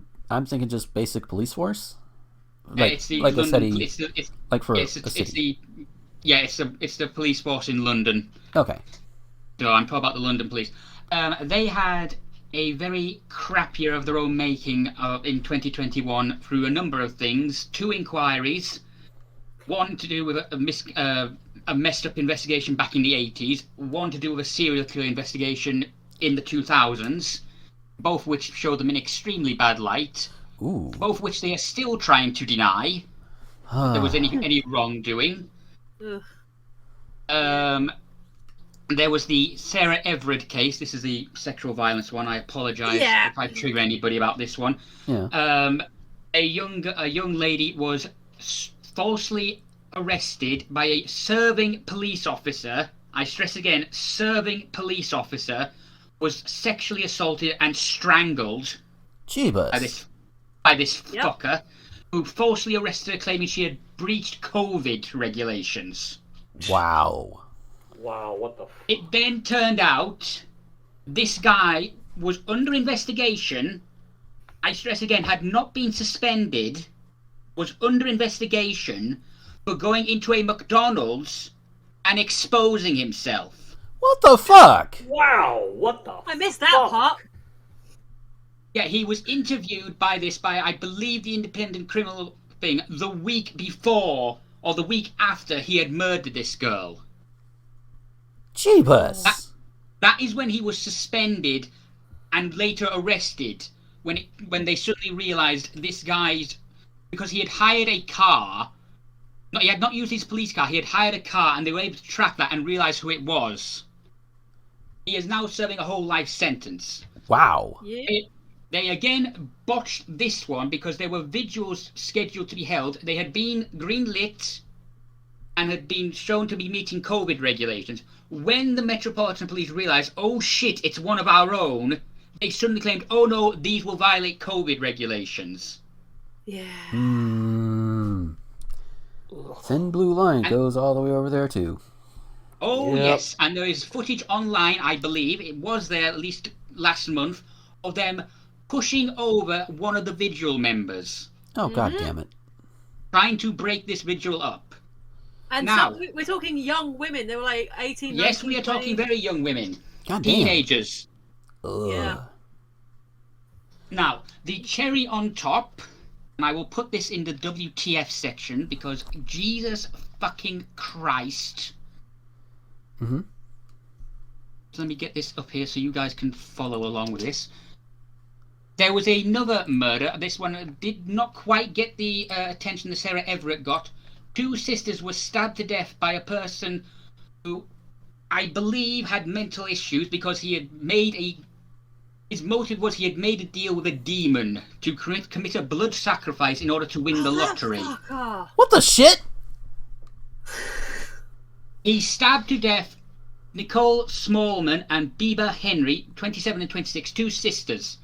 He has also since been found guilty. However, what came out was this bullshit. 2 Met police officers jailed over photos they shared of murdered sisters. Oh! Oh my god, that's terrible. And I am not talking photos of them off Facebook. These fuckers took pictures of these girls at the fucking crime scene. Wow. Were they even soccer officers? No, I will come back to that, Michelle. I'm coming back to that. Sorry. These were people guarding the fucking crime scene. Jeebus. Reading from the article, 2 Metropolitan Police officers, quote, dehumanized 2 murdered victims for their own amusement by taking and sharing photos from the scene where they lay murdered, have now been jailed for 2 years and 9 months. They should be jailed for fucking longer than that. Agreed. Oh god, yeah. So okay, let me get this straight. Okay, so this wasn't just part of protocol and documenting evidence. They were taking these photos for fun. Yes. Yeah. What Sorry, the? I should have. And shared them in 2 WhatsApp groups. I remember. I should also point out. Calling the victims dead birds. What the? God fucking damn it. One group called A-Team, fuck you, contained 41 police officers, and the other contained friends of Jeffrey, who is one of the officers, and that was entitled COVID, and a word I will not use because I find it particularly ugly, but it is a sexual slur for the female organ starting with C. I have no problem using it, so I will say it. COVID cunts is the name of the group. Yes, exactly. Gross. Which I do not know if this guy is a COVID denier, but given that is the name of the group, I am leaning towards the fact he is. For all we know, he could also be, I don't know, maybe women with COVID is a fetish for these fuckers. I don't know. Yeah. The court heard the actions of two officers amounted to a gross breach of trust, stripped the two women of dignity and death, and intensified the agony of their mother and their family. Yeah. Yeah. So what happened? And you asked if these were Socko agents, Michelle. No, they were not. They were people just guarding the crime scene. Here is where the absolute cherry on top. It was discovered when these pictures were found and looked at by the police. The only way the guy who took these could have got them, he had to go into the actual crime scene before the scene of crime officers arrived on site. Jeebus. So they contaminated the site as well? Yes. This came out and was... A defence tried to claim, and I do not fault the defence of this, because yes, you are your job is to try and defend, so you are going to use every opportunity to do so. The defence at the trial of the perpetrator tried to claim possible contamination by the two officers having entered the crime scene. Yeah. And the prosecutor had to admit the bodies of the women would not have been visible from the path adjacent to a large bush where they were found, nor would it have been possible to take the photographs taken by the defendants from their position on the cordon. So these two fuckers not only took these pictures, they went into a crime scene that had not been properly secured, not been tested. God knows what else, what they could have accidentally trampled on. Yeah, and again, the Met Police are still just absolutely fucking this up, because these two women, it came out, these two women had been reported missing, and the police had told their mother they couldn't do anything for 48 hours. That's bollocks. I hate when they do that. Yeah. It's like, no, we need your help. You do it now, asshole. And if it turns out they're actually okay, then fine. Yeah. And that led, unfortunately, because the police, the family themselves searched, and it was the boyfriend of one of the girls who found them. Ooh. Oh, fuck. So he's in therapy for life? Yeah, he is, yeah. According to the mother, he is now a broken individual. But, yeah? I'm just trying to find a way to describe what these idiots did. It was one of them who took the pictures, I believe. Yeah. Jeffers was the one who took the flipping things, and then actually took a selfie with the bodies. Ah! What the fuck? Which is how they identified the idiots. Yeah. Let me just say this. People do a lot of things for internet clout, quote unquote clout, whatever. You know? And they do things ranging from the very stupid to the extremely morbid and also stupid. This falls on to the stupid, morbid, and what the fuck is wrong with you? Yeah. Yeah. Just, Just the So did they fail the psych screening? I have no idea. There's no question. I can find no further discussion on these two idiots. I know the other guy, the one who killed Sarah Everett, failed the psych screening. But it's just like, what the fuck is going on, Metropolitan Police? Yeah. Although, I do want to note that in the article that I'm looking at here with it, that their mother believes that racism was a factor in the bungling for the search for her daughters as well. Yes, I have also got a follow-up thing to that as well that I'm trying to find. Okay. Yeah. But, yeah, the IOC PC, which is the Independent Office of Police Conduct, has found failings, but has said they cannot find any trace of racism. Bullshit. Yeah, I have a feeling, you know, and maybe the maybe any other evidence or data might bear out differently, but I have a feeling that all of these failures happen to coincide with cases surrounding non-white victims. I'm willing to bet. Or at least a good chunk of them. Yeah, the one of the cases which I mentioned in passing briefly, the serial killer one, was white men, but white gay men. there's also that factor to consider as well. Yeah. Yeah, which again, the police are denying. Oh no, there was no homophobia involved. They would not release footage of one of the victims with who turned out to be the killer. Would not make an appeal to identify this other person. They just took as read that one of the other two of the four had killed themselves.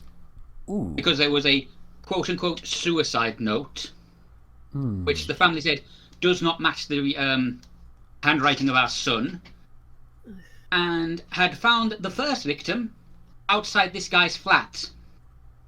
Oy. Oh, no. And the last three were found, I believe, like a short walk from his flat. He only got caught because they realised, oh, this guy's buying date rape drug. Oy. God damn. So, yeah, I'm not usually somebody who says defund the police.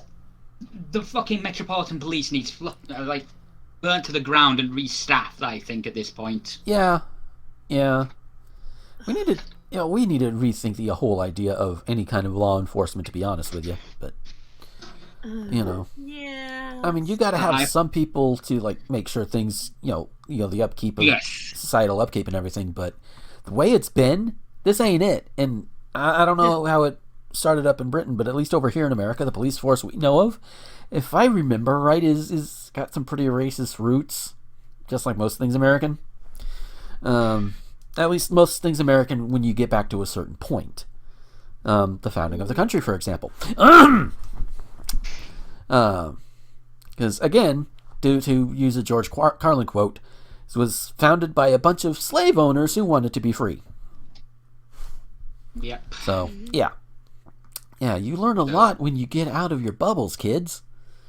And somebody could probably come up and well, you used to do it's like, no, I do have I either watch people who look at the quote unquote other side in a way that's easy for me to digest, complete with full context of what that other person is saying. See, you touched on Cyrus's video, one of Cyrus's videos on Matt Walsh earlier, Michelle. And that's an example of what I'm talking about. In fact, right before we started recording today, I was watching a video from Hannah Reloaded on this dude called Call for an Uprising.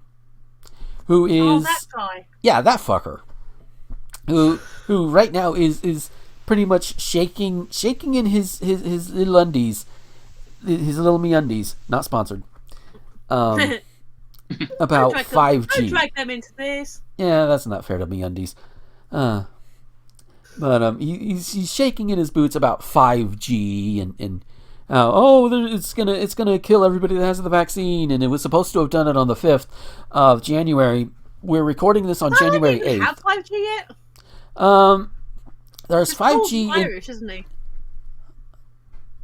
I don't know, but I know that certain places around here in U.S. has 5G. I'll probably have it in Atlanta.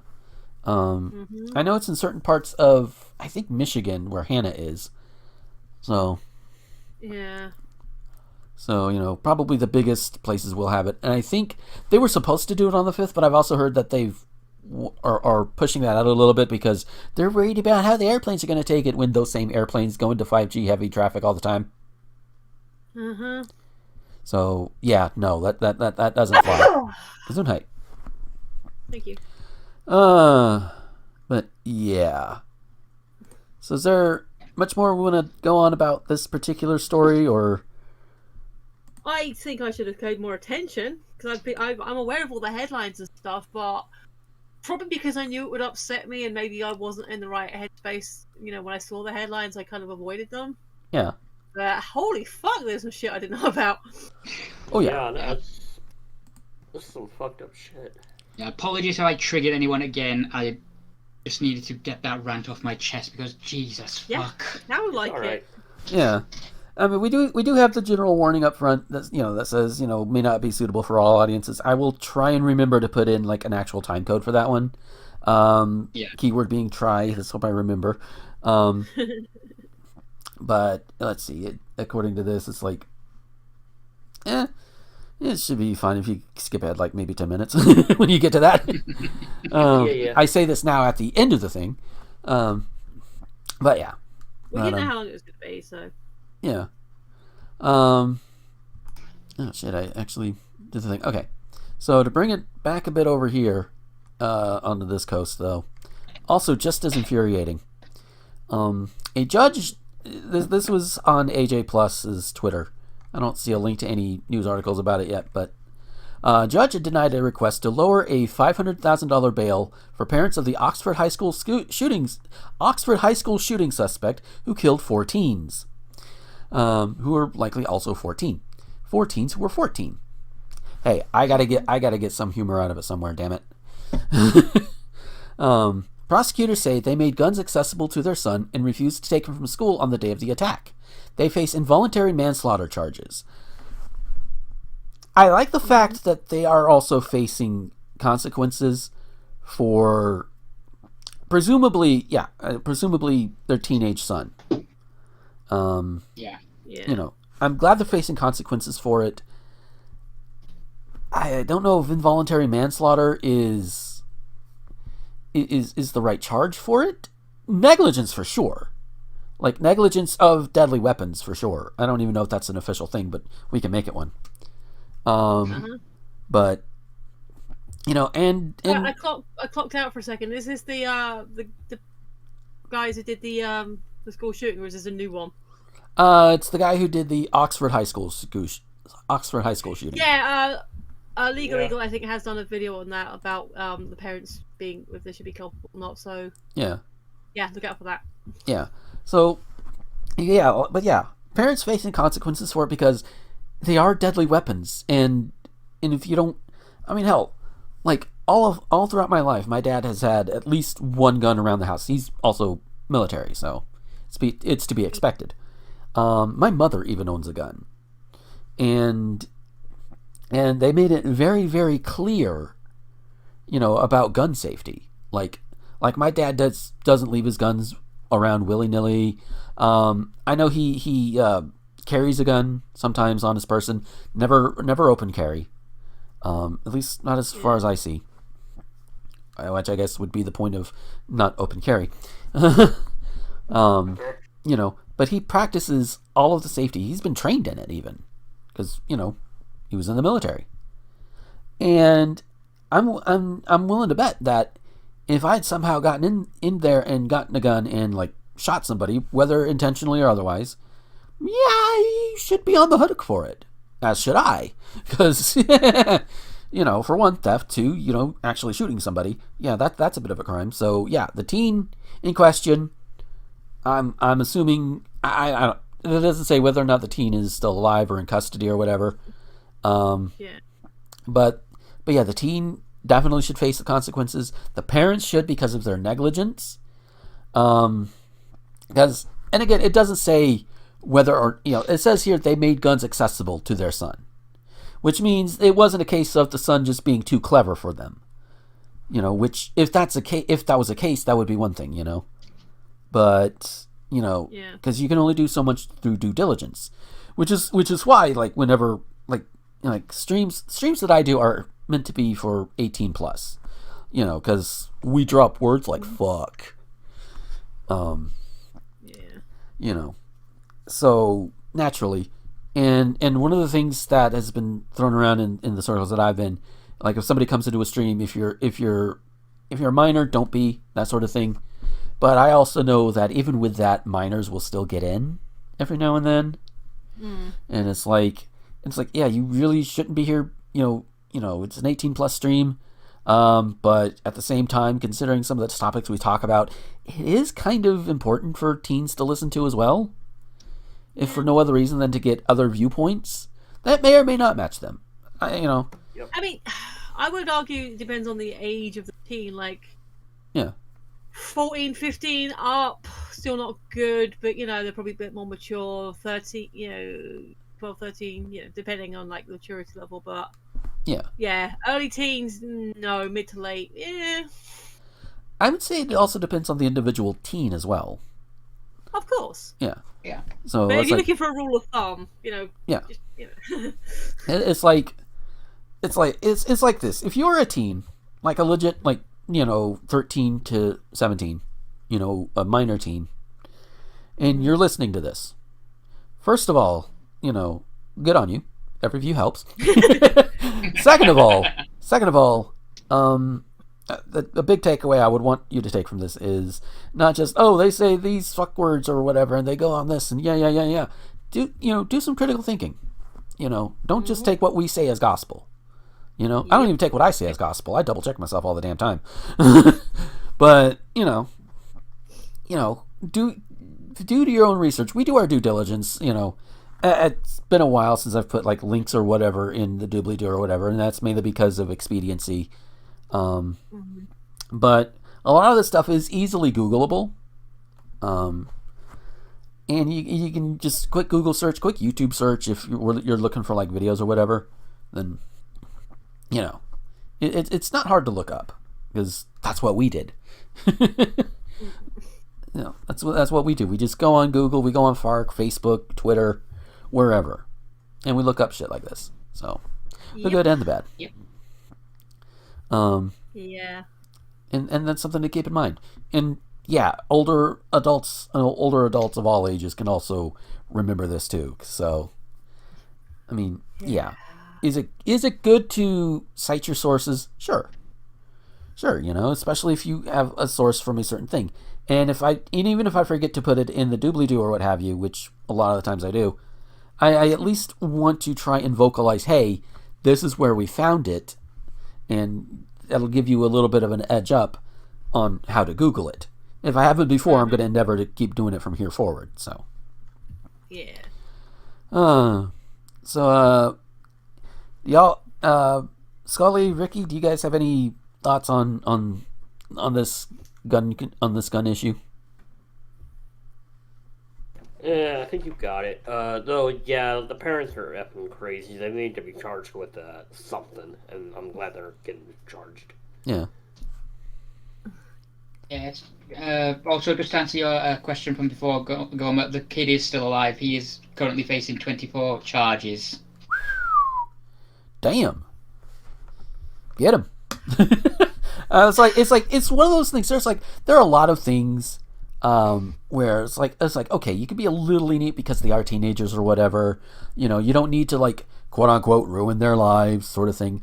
But I think when you kill multiple people with a gun that was provided to you by your parents, no, fuck you. You stay in prison for a while. You're going to miss the day. You're going to be in prison the day you can start legally drinking, my man. All right, that's what we gonna say here. Yeah. And if you're crossing state lines, you definitely should be convicted. Sorry, carry on. Yeah. Yeah. Also, fuck the mother. Seriously, I've just found one of the times when he was disciplined by the school, or by the school, because he'd apparently got. I'm trying to find out what exactly for. All right. Is this a case of my precious Johnny wouldn't do that thing? No, worse than that. Oh, fucking hell, how? Oh, sounds like it might be a case of my precious Johnny should be allowed to do that thing. He got caught, I'm assuming from the way I'm reading here, he got caught with ammunition in his school or something like that. Oh, yeah. Oh, no.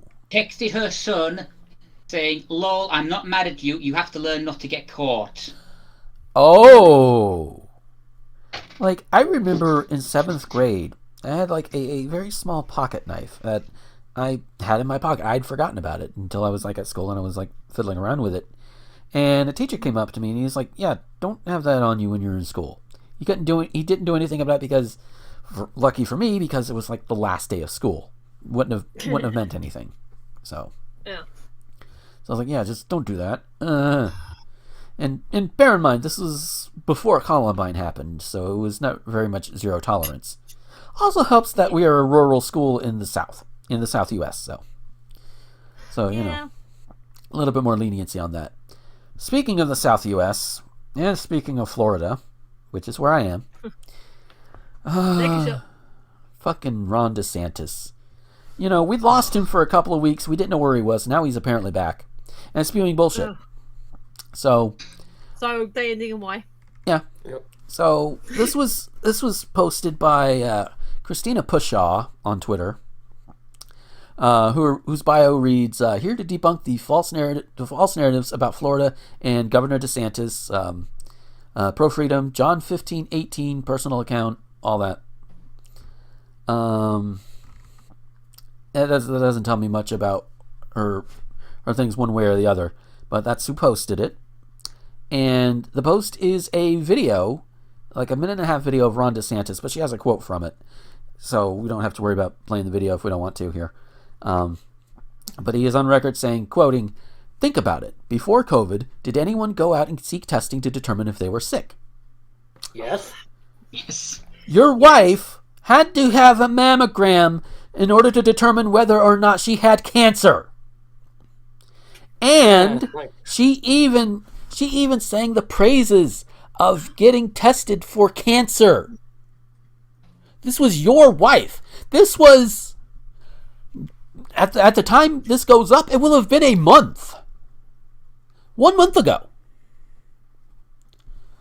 Yeah. Like, I'm not familiar with the lady. Do we know if she's okay? Like, did she have cancer or? I think she's at least okay, but Yay. I don't know any further details than that. But the point is, you have Ron here saying, "Did anyone go seek testing to determine if they were sick?" It's like, your wife went to go get a mammogram because she suspected she had cancer. And that was last month. Literally, last month. Or at the very least, last month, she was saying, "Hey, go get your screenings done. You know, you got tits. Go get your regular screenings. Go get checked up." And there's even a video attached to it about how she found out about her cancer diagnosis. And even without all of that, because I feel like we all would be thinking the same thing. It's like, if we start feeling a little sick, we don't necessarily know what the fuck is wrong with us, Ron.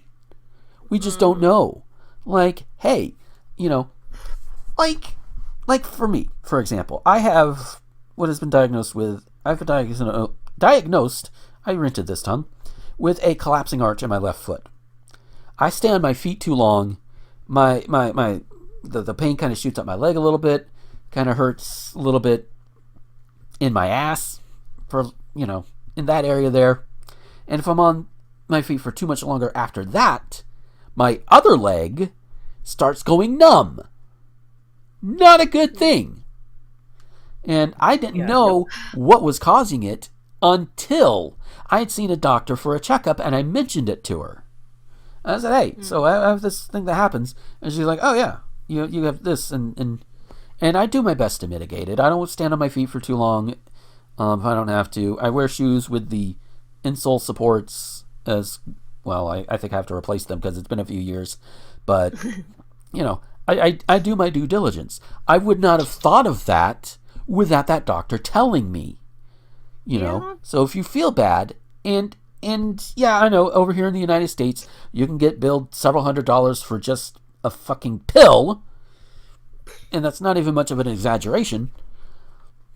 But the fact of the matter is, if you feel sick, you should at least consult a doctor if you don't know what the fuck is going on, you know. And if it's something that you cannot beat with over-the-counter stuff like COVID, then yeah, you get your ass to the doctor, and maybe they will be able to do something about it. At the very least, ease some of the symptoms, because you do not know everything. Random Q people do not know everything. You know, collectively, humans can know everything. You know, that's the whole human thing. And we try to make it accessible to everybody, but then some people will just want to make money off of scientific advancements and not share that information with other people. Yeah, I saw Rebecca Watson's video on Sci-Hub recently. Yeah, fuck capitalism. Anyway, so Ron, and I know why he's saying this too. I know exactly why he's saying this. He doesn't want people to get tested for COVID. He wants people to go back to work and make him more money. And yes, him more money. He doesn't care about us. He doesn't care about the people that are running the businesses in the small towns. He just does not. He doesn't. He cares about his bottom line, his pocket. That's why, during this whole COVID outbreak thing, the WWE has been able to run here in Florida, because DeSantis wants that sweet, sweet fucking Vince McMahon money. I know very little about wrestling outside of what Rosen has told me, but I already hate Vince McMahon, and I hope he gets his balls inverted. Yeah. Just fuck him. I know a lot of history of the WWE. Yeah, Vince is a character who, oh my god, the Mr. McMahon character on screen really is not that far removed. Yeah. It really isn't. Yeah, and both McMahon and DeSantis are doing this not probably for their own power bases too. Let's be fair, but also because they for some reason metaphorically goggle the Trump cock. They want to impress Daddy Trump, which that is a very cursed sentence, and I realize this, but it's the truth. As far as I know. DeSantis also I think DeSantis also has an eye on a presidential run in 2024.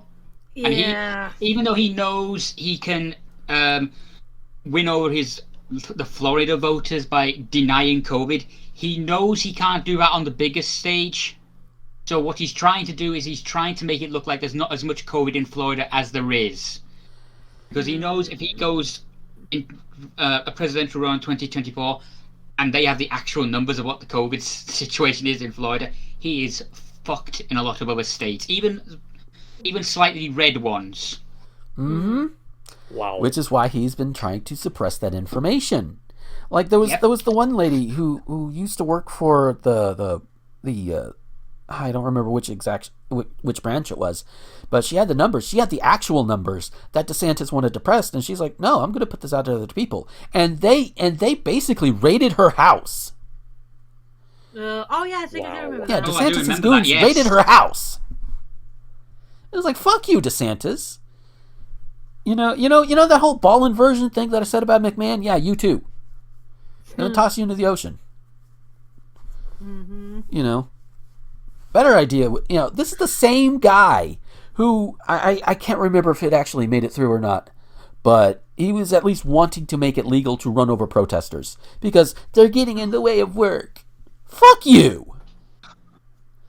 Fuck you. What do? You go around and you spew conspiracy theories just to try and make a little bit more money off the backs of American taxpayers. Fuck you. Fuck you, Ron DeSantis. Take a shot. Yeah, take a fucking shot. Yep.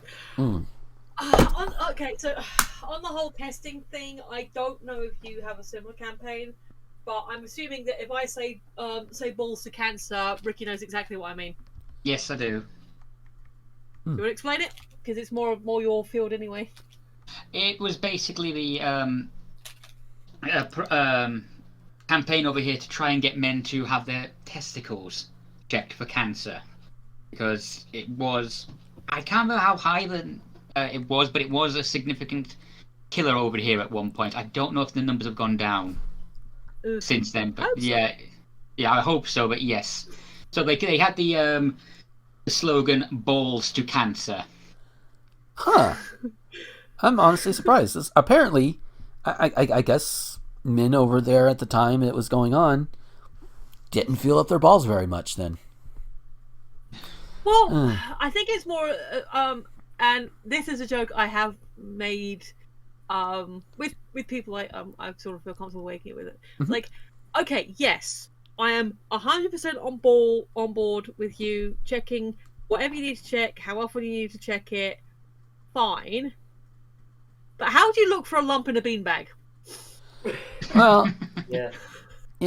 From what I understand, lumps are supposed to be like a little firmer than regular tissue, no matter which way, depending on which one.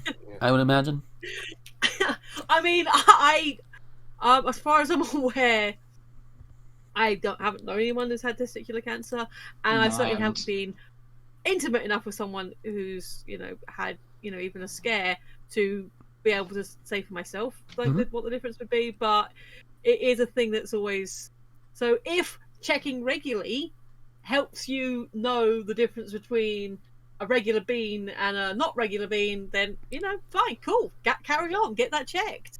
Yeah. And here's the thing: if you know what to look for, first educate yourself on what to look for. It doesn't matter if it's testicular cancer, breast cancer, whatever. Yeah. And then second, you can. That's an excuse to. That's a masturbation excuse right there. Yeah, I think the thing is know what's right or wrong for you, know your own body. Mm-hmm.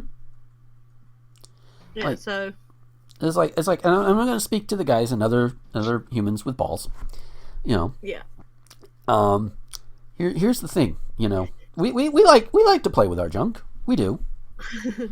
It's just fact of life, and unless you're fully sex repulsed, in which case, okay, fine.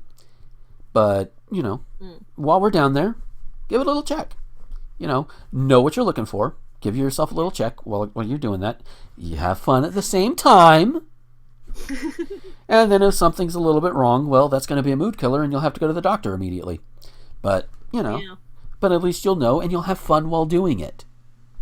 This should not have had to have been a campaign. The campaign itself is good, and it's a good message, and people need to be educated on what to look for, if in terms of checking for cancer. That education is needed, but it's like if guys in general had been more vigilant about it, it wouldn't have been needed, I would imagine. Well, I can't remember exactly. Was there a footballer that was diagnosed, or was it just they got footballers involved in the campaign? Because obviously it's fun.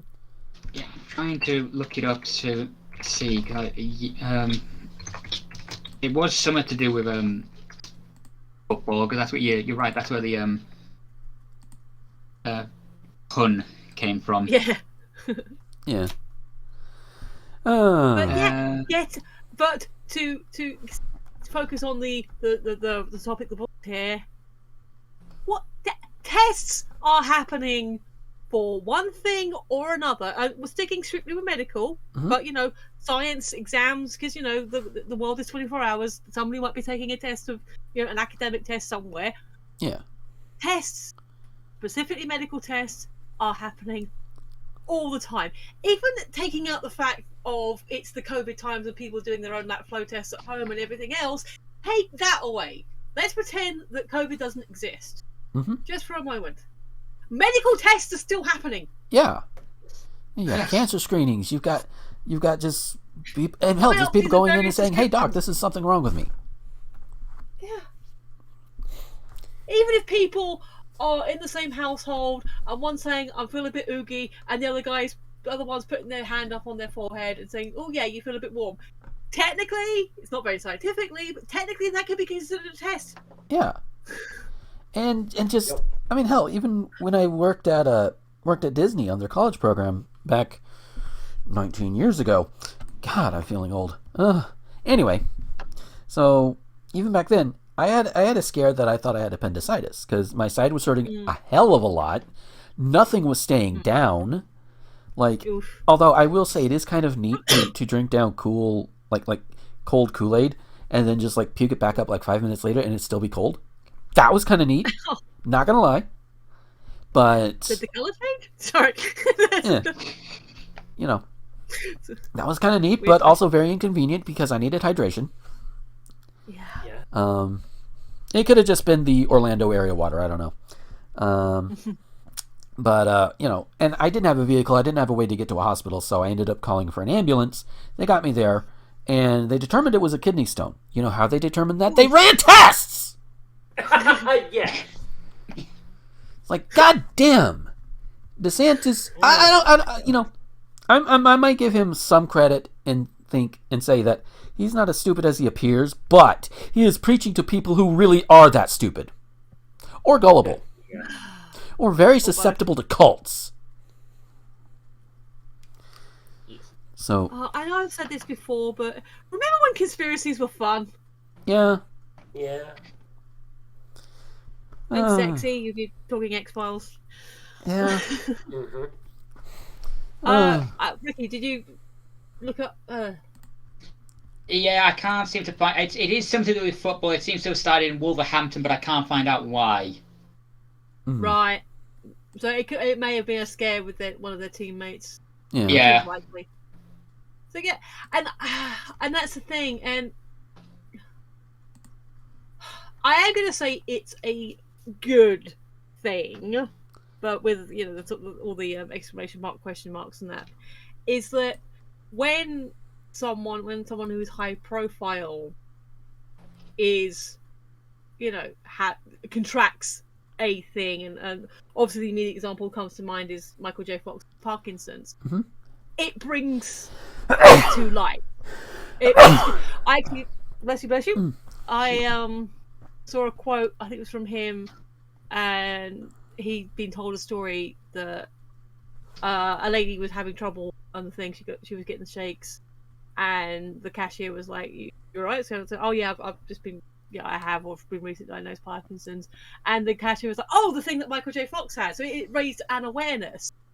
So it's a hard one. Gillian Anderson's younger brother, unfortunately, passed now, but he had can't remember what it was called now, but he had a rare disease, and obviously she campaigned for it, and obviously once she got the fame, she could campaign harder and bring light to it. Yeah. And she did this thing, was like, I wish I could remember what it's called, and but she was basically saying that comparative to cancer research, my brother's disease, hang on, let me just it up. Yeah. And it was basically along the lines of is it Aaron Anderson? Yeah, basically it was along the lines of I found his obit. So okay. Sorry, I was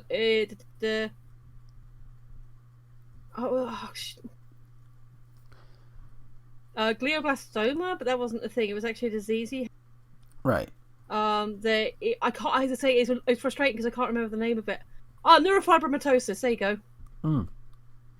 And she basically said neurofibromatosis doesn't get like even a fraction of the the research and money that cancer gets, and that's a word I do know how to say. That's a word you can say. It was the idea of like, yes, there are a lot of pathologies out there. There's a lot happening, and you can't be campaigning on everything. I mean, going back into the picture for a second, people have been talking about empathy fatigue and like compassion fatigue. Like, there comes a point where you just don't have the spoons anymore. It's like not that you don't want to care. It's just so yeah, you can't be aware and campaigning for every single campaign.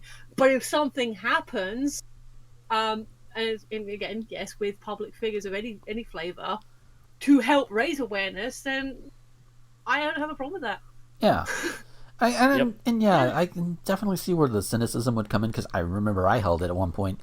I think it was like with like just certain celebrities, like suddenly they have this and suddenly they care so much about this, and it's like, oh, you didn't care before then, meh, meh, meh, meh, meh. And it's like, well, maybe, but at the same time, if it gets a net positive, then okay. And that's the thing. I doubt.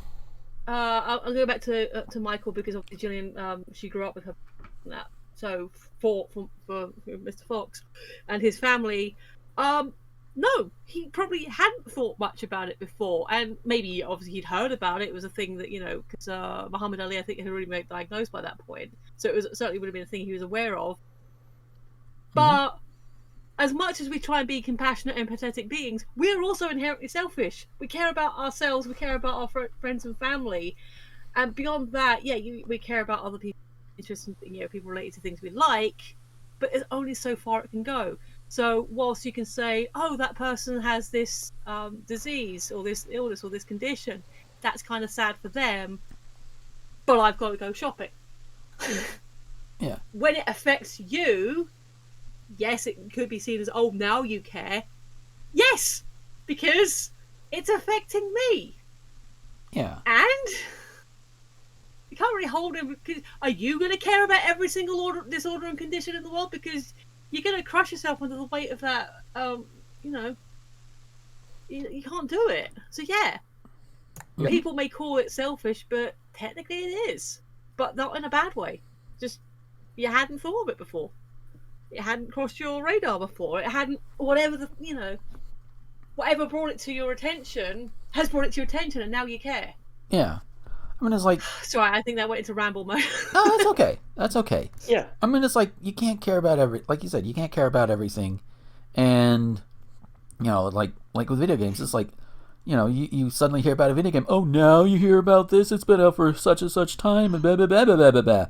And it's like... What's that line? Name their first 3 albums? Yeah. Something like that. Yeah. Yeah, it's like, ugh. But, yeah, speaking of video games, we do have our last story, and it is definitely the high point on the other end here. If it's the high point, I had a couple of quick discussion points that I just wanted to I don't think they're downers, but if you've got a good high point, then we might as well end on that. No, I did want to try and keep it, as close to 2 hours as possible. I promise they're really, really quick. Okay. One's kind of a philosophical thing. So obviously, coming up to Christmas, we sent out the reminder of don't give to the Salvation Army. Yeah. Ricky, I think this is more of a thing for the UK because I believe America basically has goodwill and that's about it. But charity shops are everywhere for us. Like literally, they're all over the place. They are, yes.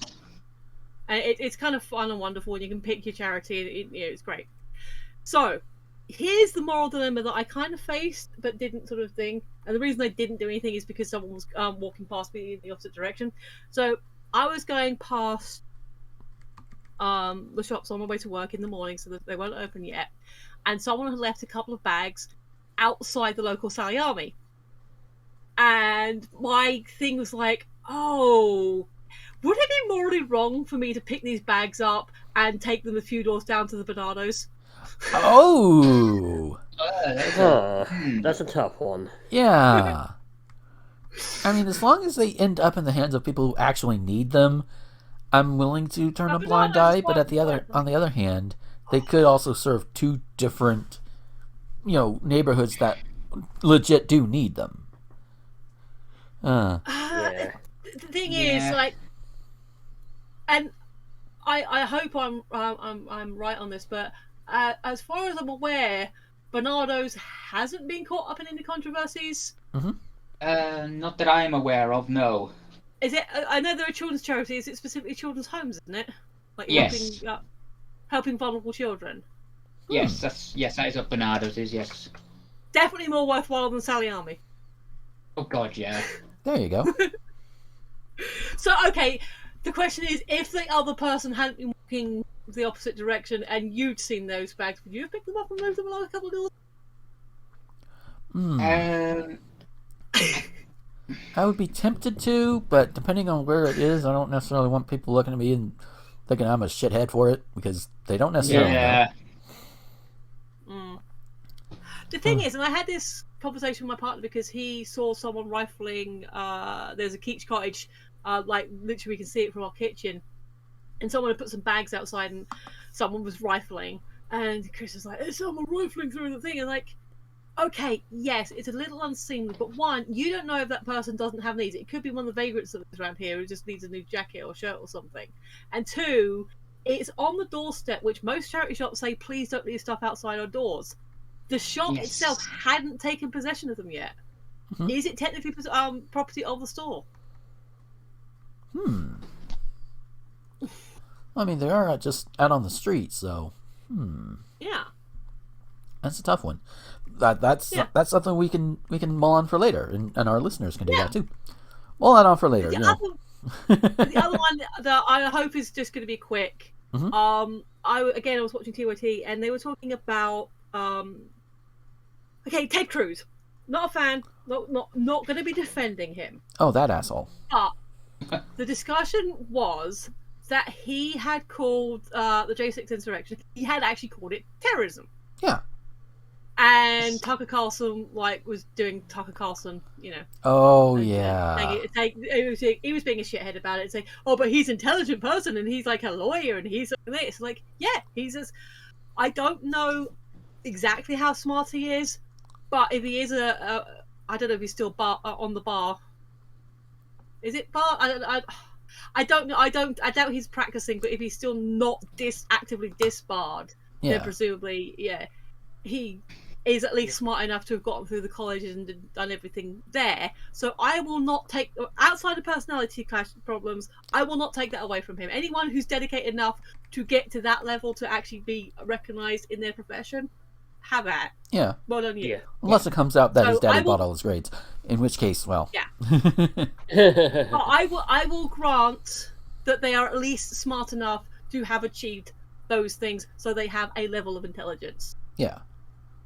Yep. And Tucker's just a dick anyway. Yeah, the thing was, like on TYT, because they like to show both sides, and they were saying that, well, let's remind you who Ted Cruz really is, and there was some clips about where he had said like the election was stolen, all this conspiracy stuff. Uh-huh. All right, fine, that's on tape. Him calling them terrorists is on tape. Him saying that it was all this other stuff is on tape. All the bad stuff, all that was stolen, all this conspiracy stuff. Here's my premise: the two thoughts are not mutually exclusive. You can think the election was stolen and still recognize that J6 was a terrorist attack. Yeah, totally. Yeah. Yep. I do like TYT because it does give me interesting things. I like the fact that they fuck Joe Biden.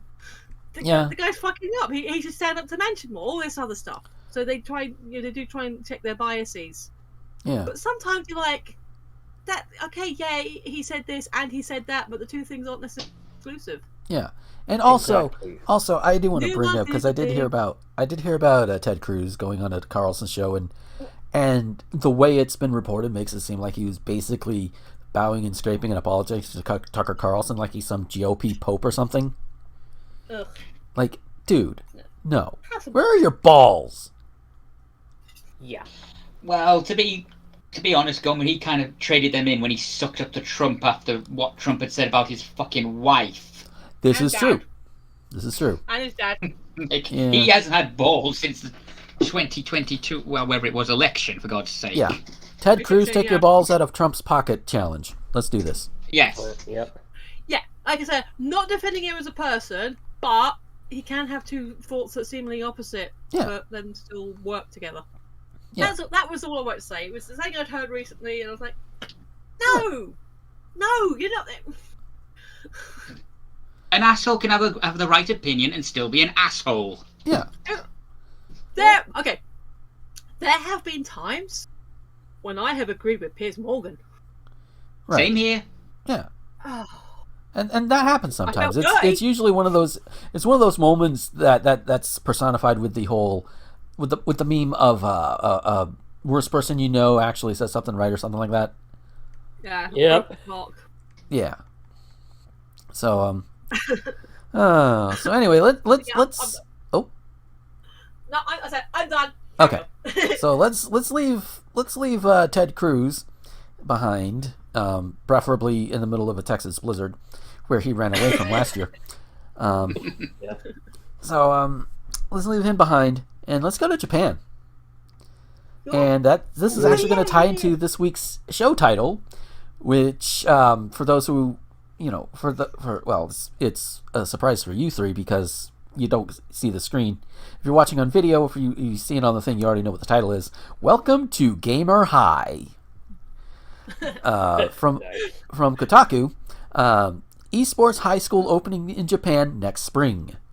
Called Esport High School. It's the first of its kind in Japan. Do you like video games? Are you going to be a high school student in Japan? If you answered yes to both, have I got an academic institution for you? Clearly, this is written in a very casual sense, and that's okay.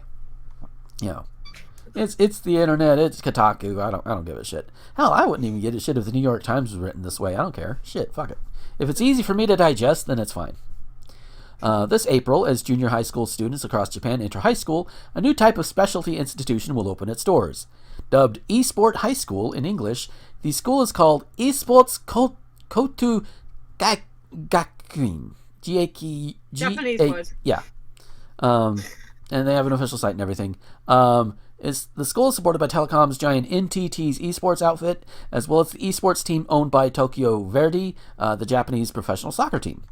Located in Tokyo's trendy Shibuya, the inside of the school is esports chic, as you might expect. And taking a look at some of these pictures, it's like that looks like something out of a Danganronpa game. Yeah, it does. Just a little bit. It's not necessarily say it's bad. It looks neat, but it's like you see this in Danganronpa. Yep. Yeah.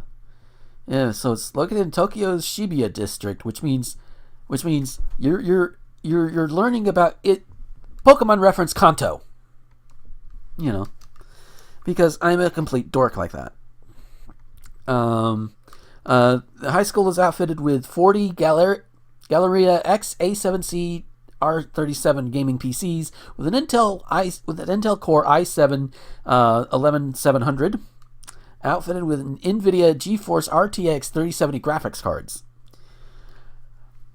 If for those who don't know what the fuck any of that means, it means this thing will run the beefiest computer games and still have enough to spare.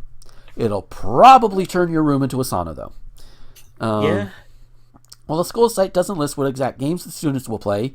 Genres listed are what you'd expect: FPSs, third-person shooters, RTSs, and MOBAs. Okay. You know, that's fine. Those are esports. I would also suggest Pokemon, because there are legit Pokemon tournaments out there, you know, and things like that.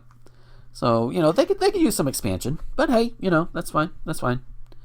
You could also have a class on speedrunning. That would be cool.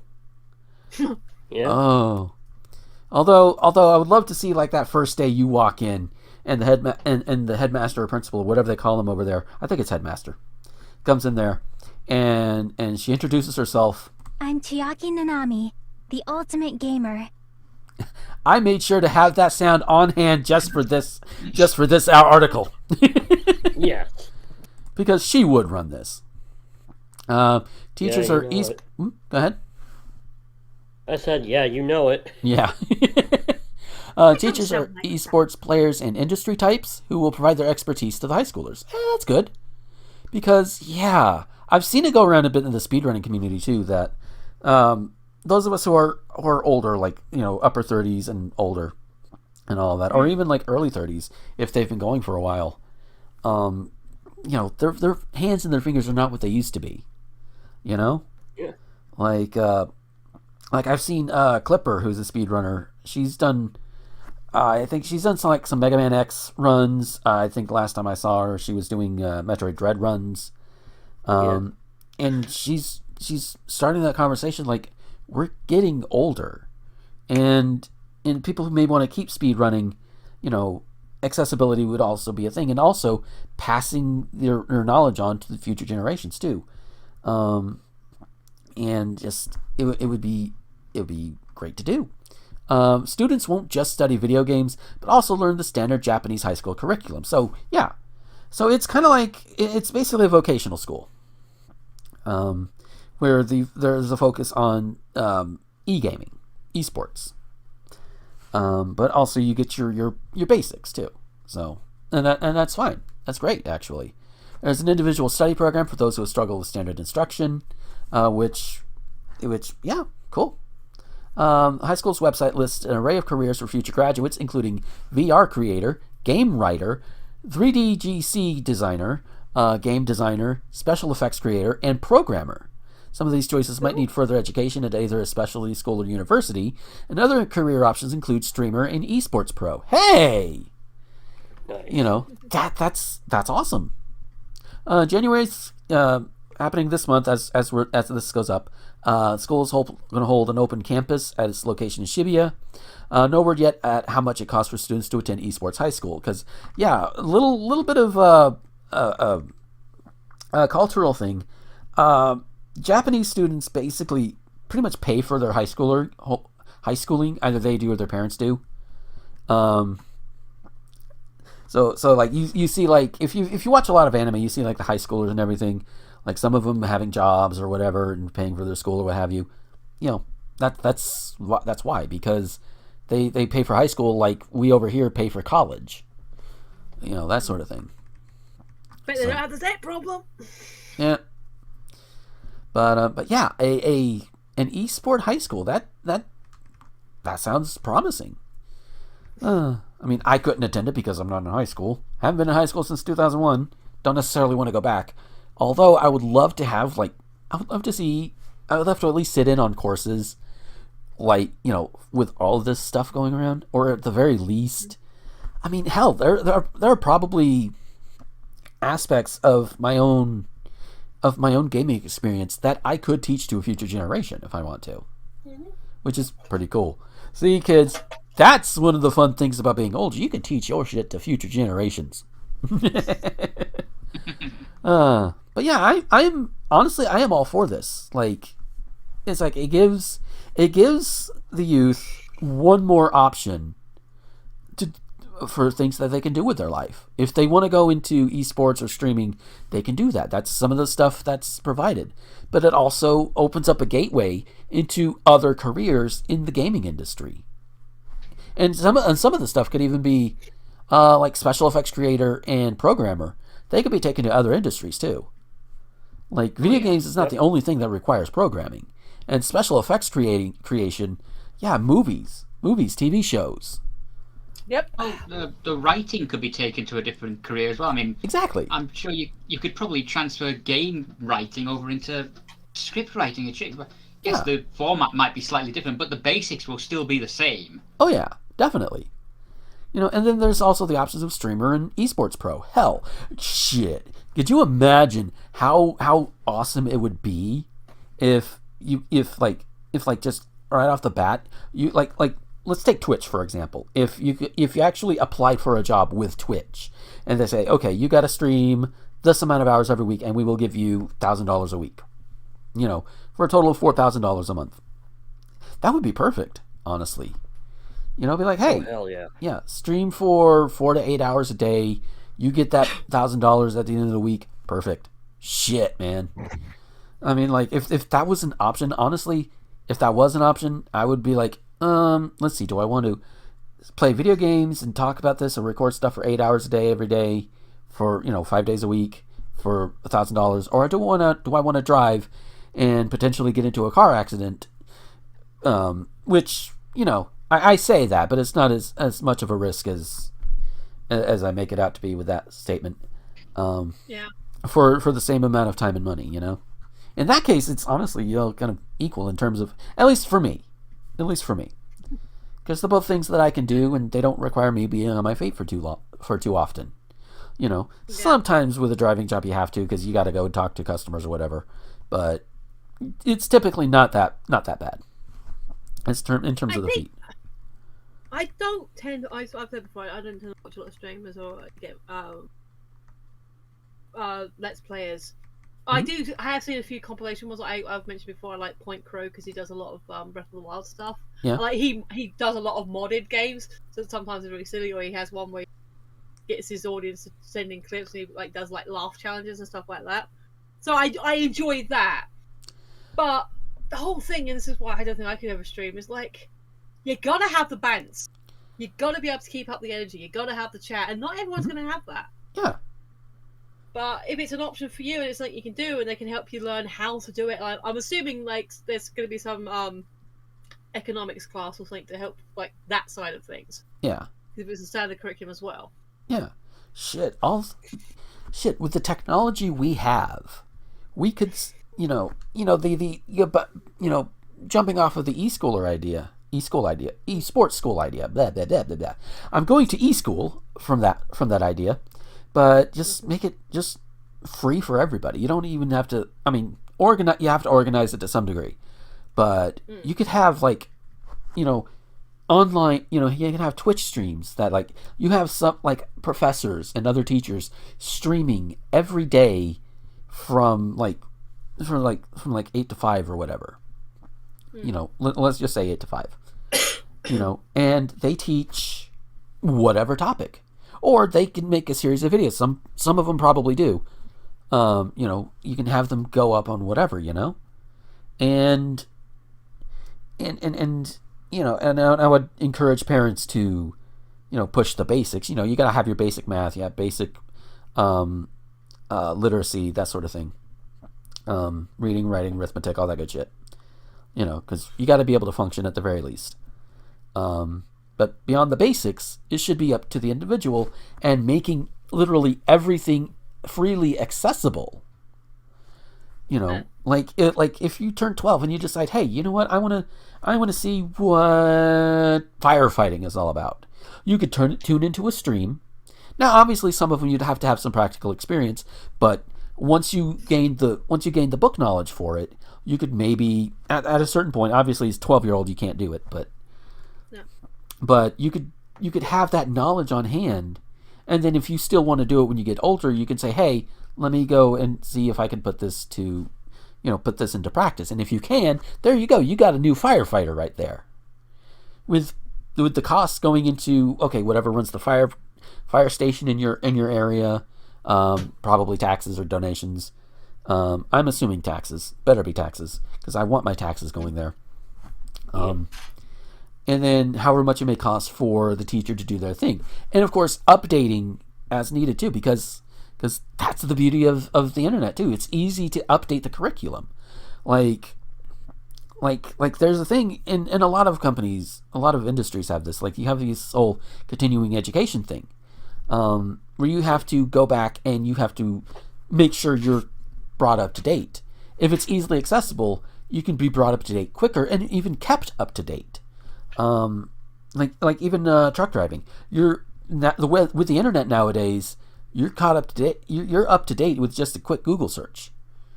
And companies at least in my experience, have been really good about keeping everybody legal and safe. Because if you're not legal, you're not safe. That's going to cost them a lot more money. Number one. Number two, they're going to lose product. They're going to lose business. It's in their best interest to keep things legal and safe. So they got to stay on top of it.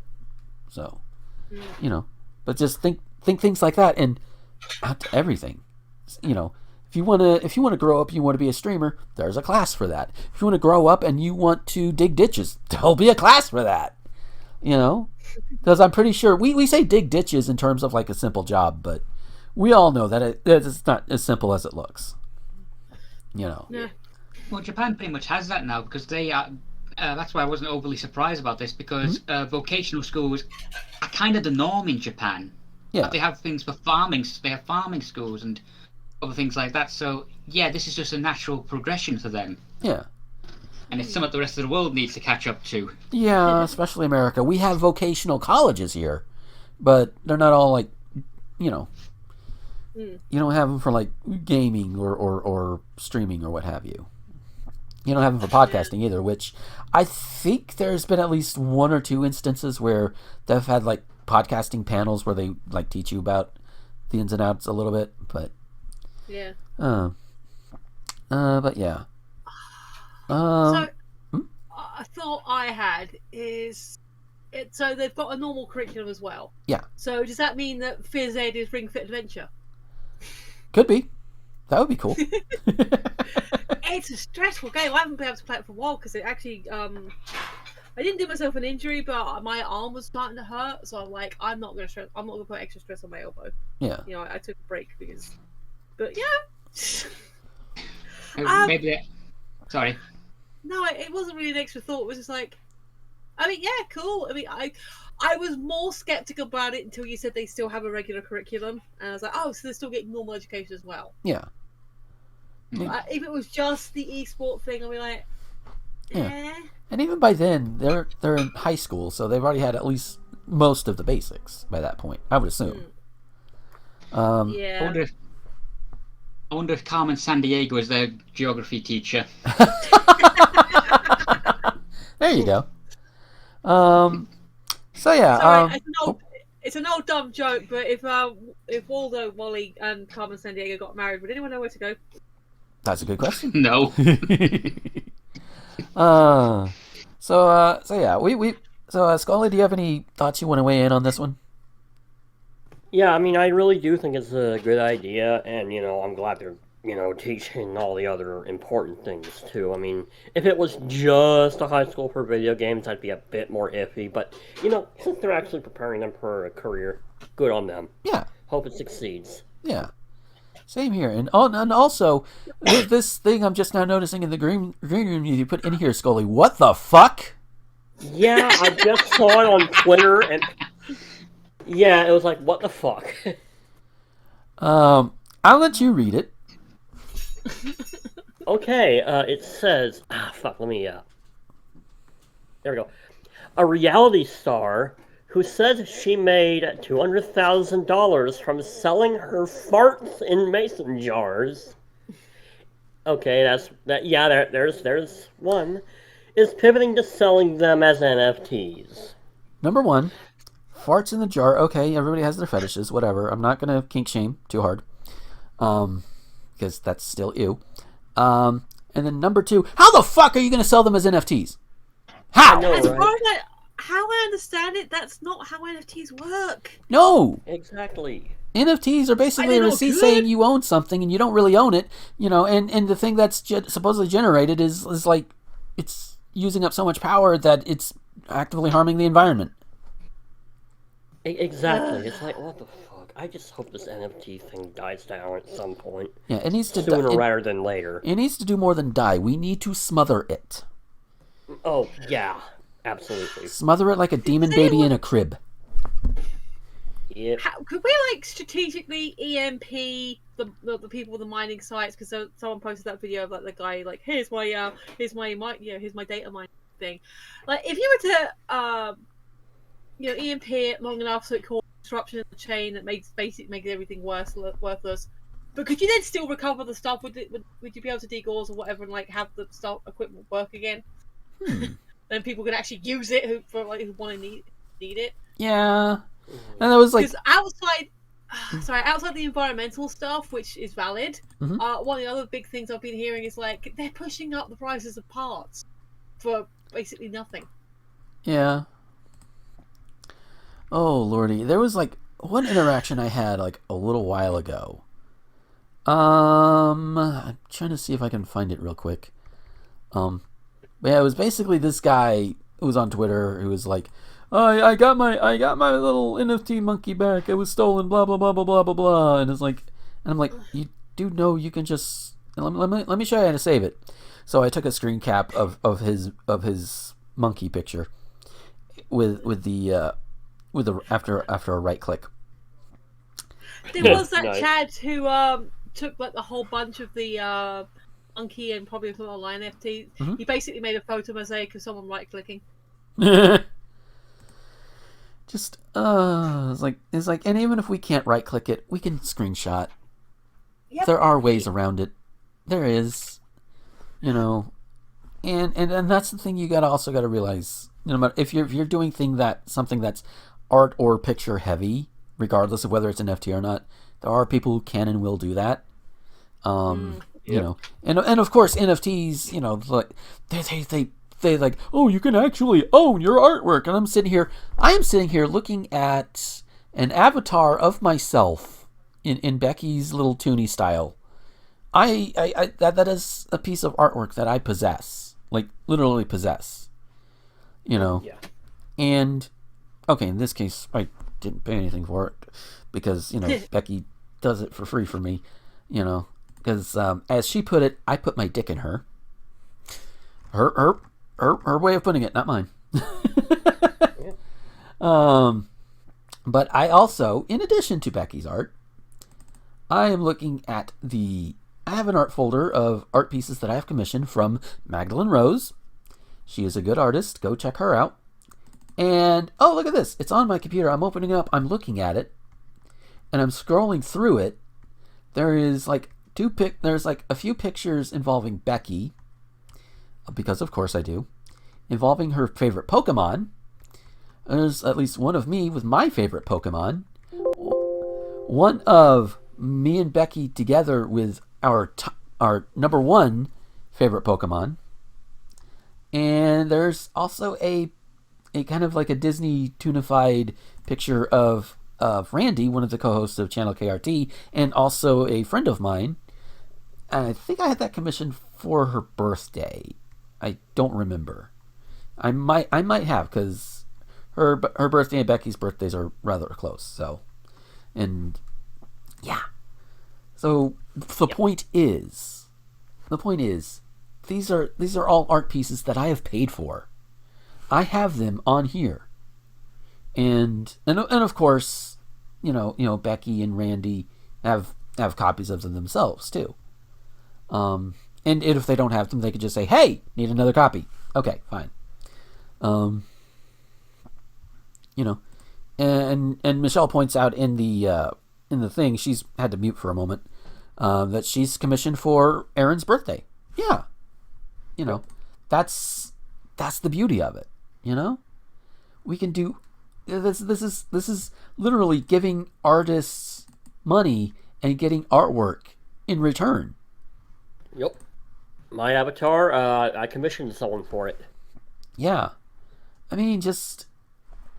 have commissioned artwork from, like I said, I've got it from Magdalene Rose, got it from Lizard Beth, and even some from Alyssa B. Crazy. Nice. Which, again, a lot of really good artwork. And I know I've got others saved around somewhere too. So, Yeah, and even Michelle's avatar that we're looking at here, she's saying Phil made hers, and the artwork was drawn by Casey, Miss Nightmare. So yeah, if you want to say, and Michelle mentioned she also made her background. Cool. So if you want to say, if you're one of these NFT bros, and you want to say, oh, you can really own your art, you can have your art, or what have you. And it's like, no, dude, you've always been able to do that. You always have. Yeah. You're just too cheap to pay an actual artist. You're too cheap, and you're too impatient. That's basically all it is. Because, hell, even Mel, I'm looking at some of the artwork that's on my wall from her that I've paid for. She has like little sushi shack sushis. That's artwork. Those are plushies. Paid for them. So yeah. But yeah, with all of that, just farts as NFTs. How the fuck do you do that? No clue. I'm gonna have to try to find the frickin' article. Yeah, just I do remember, and I remember the time thinking, this was one like 11, 12, 13. Celebrities at the time. I can remember some names, but I'm not going to name them because it's just daft. And they've grown out of it by now.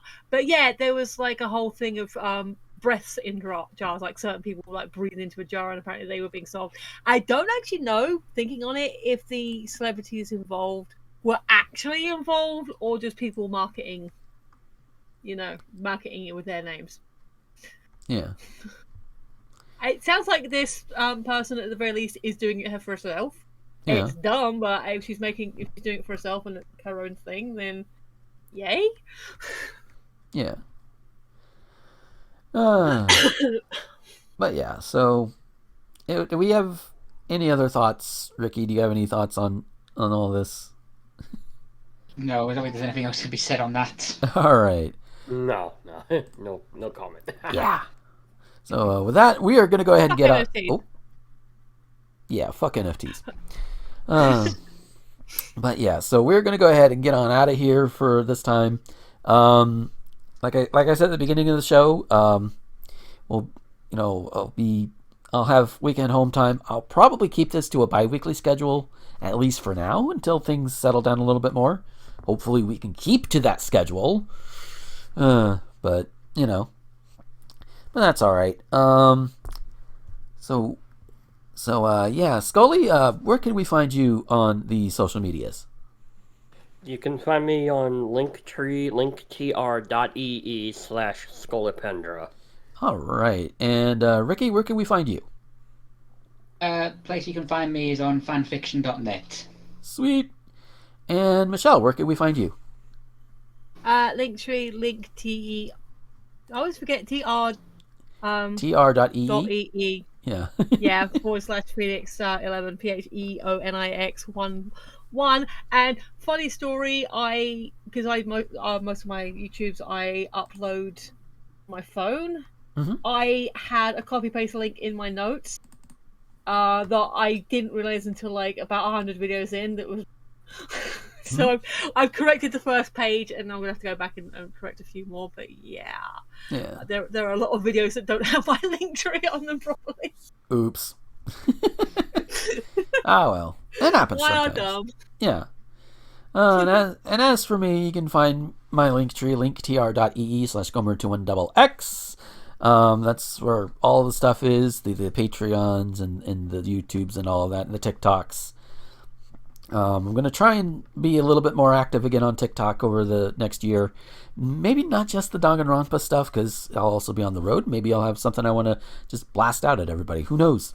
But yeah. So that, again, thank you guys for listening. And we will catch you next time. So until then, this is Gomer, the Ranting Thespian, with Michelle, Scolipendra, and Ricky, signing off. Bye-bye. So long. Later.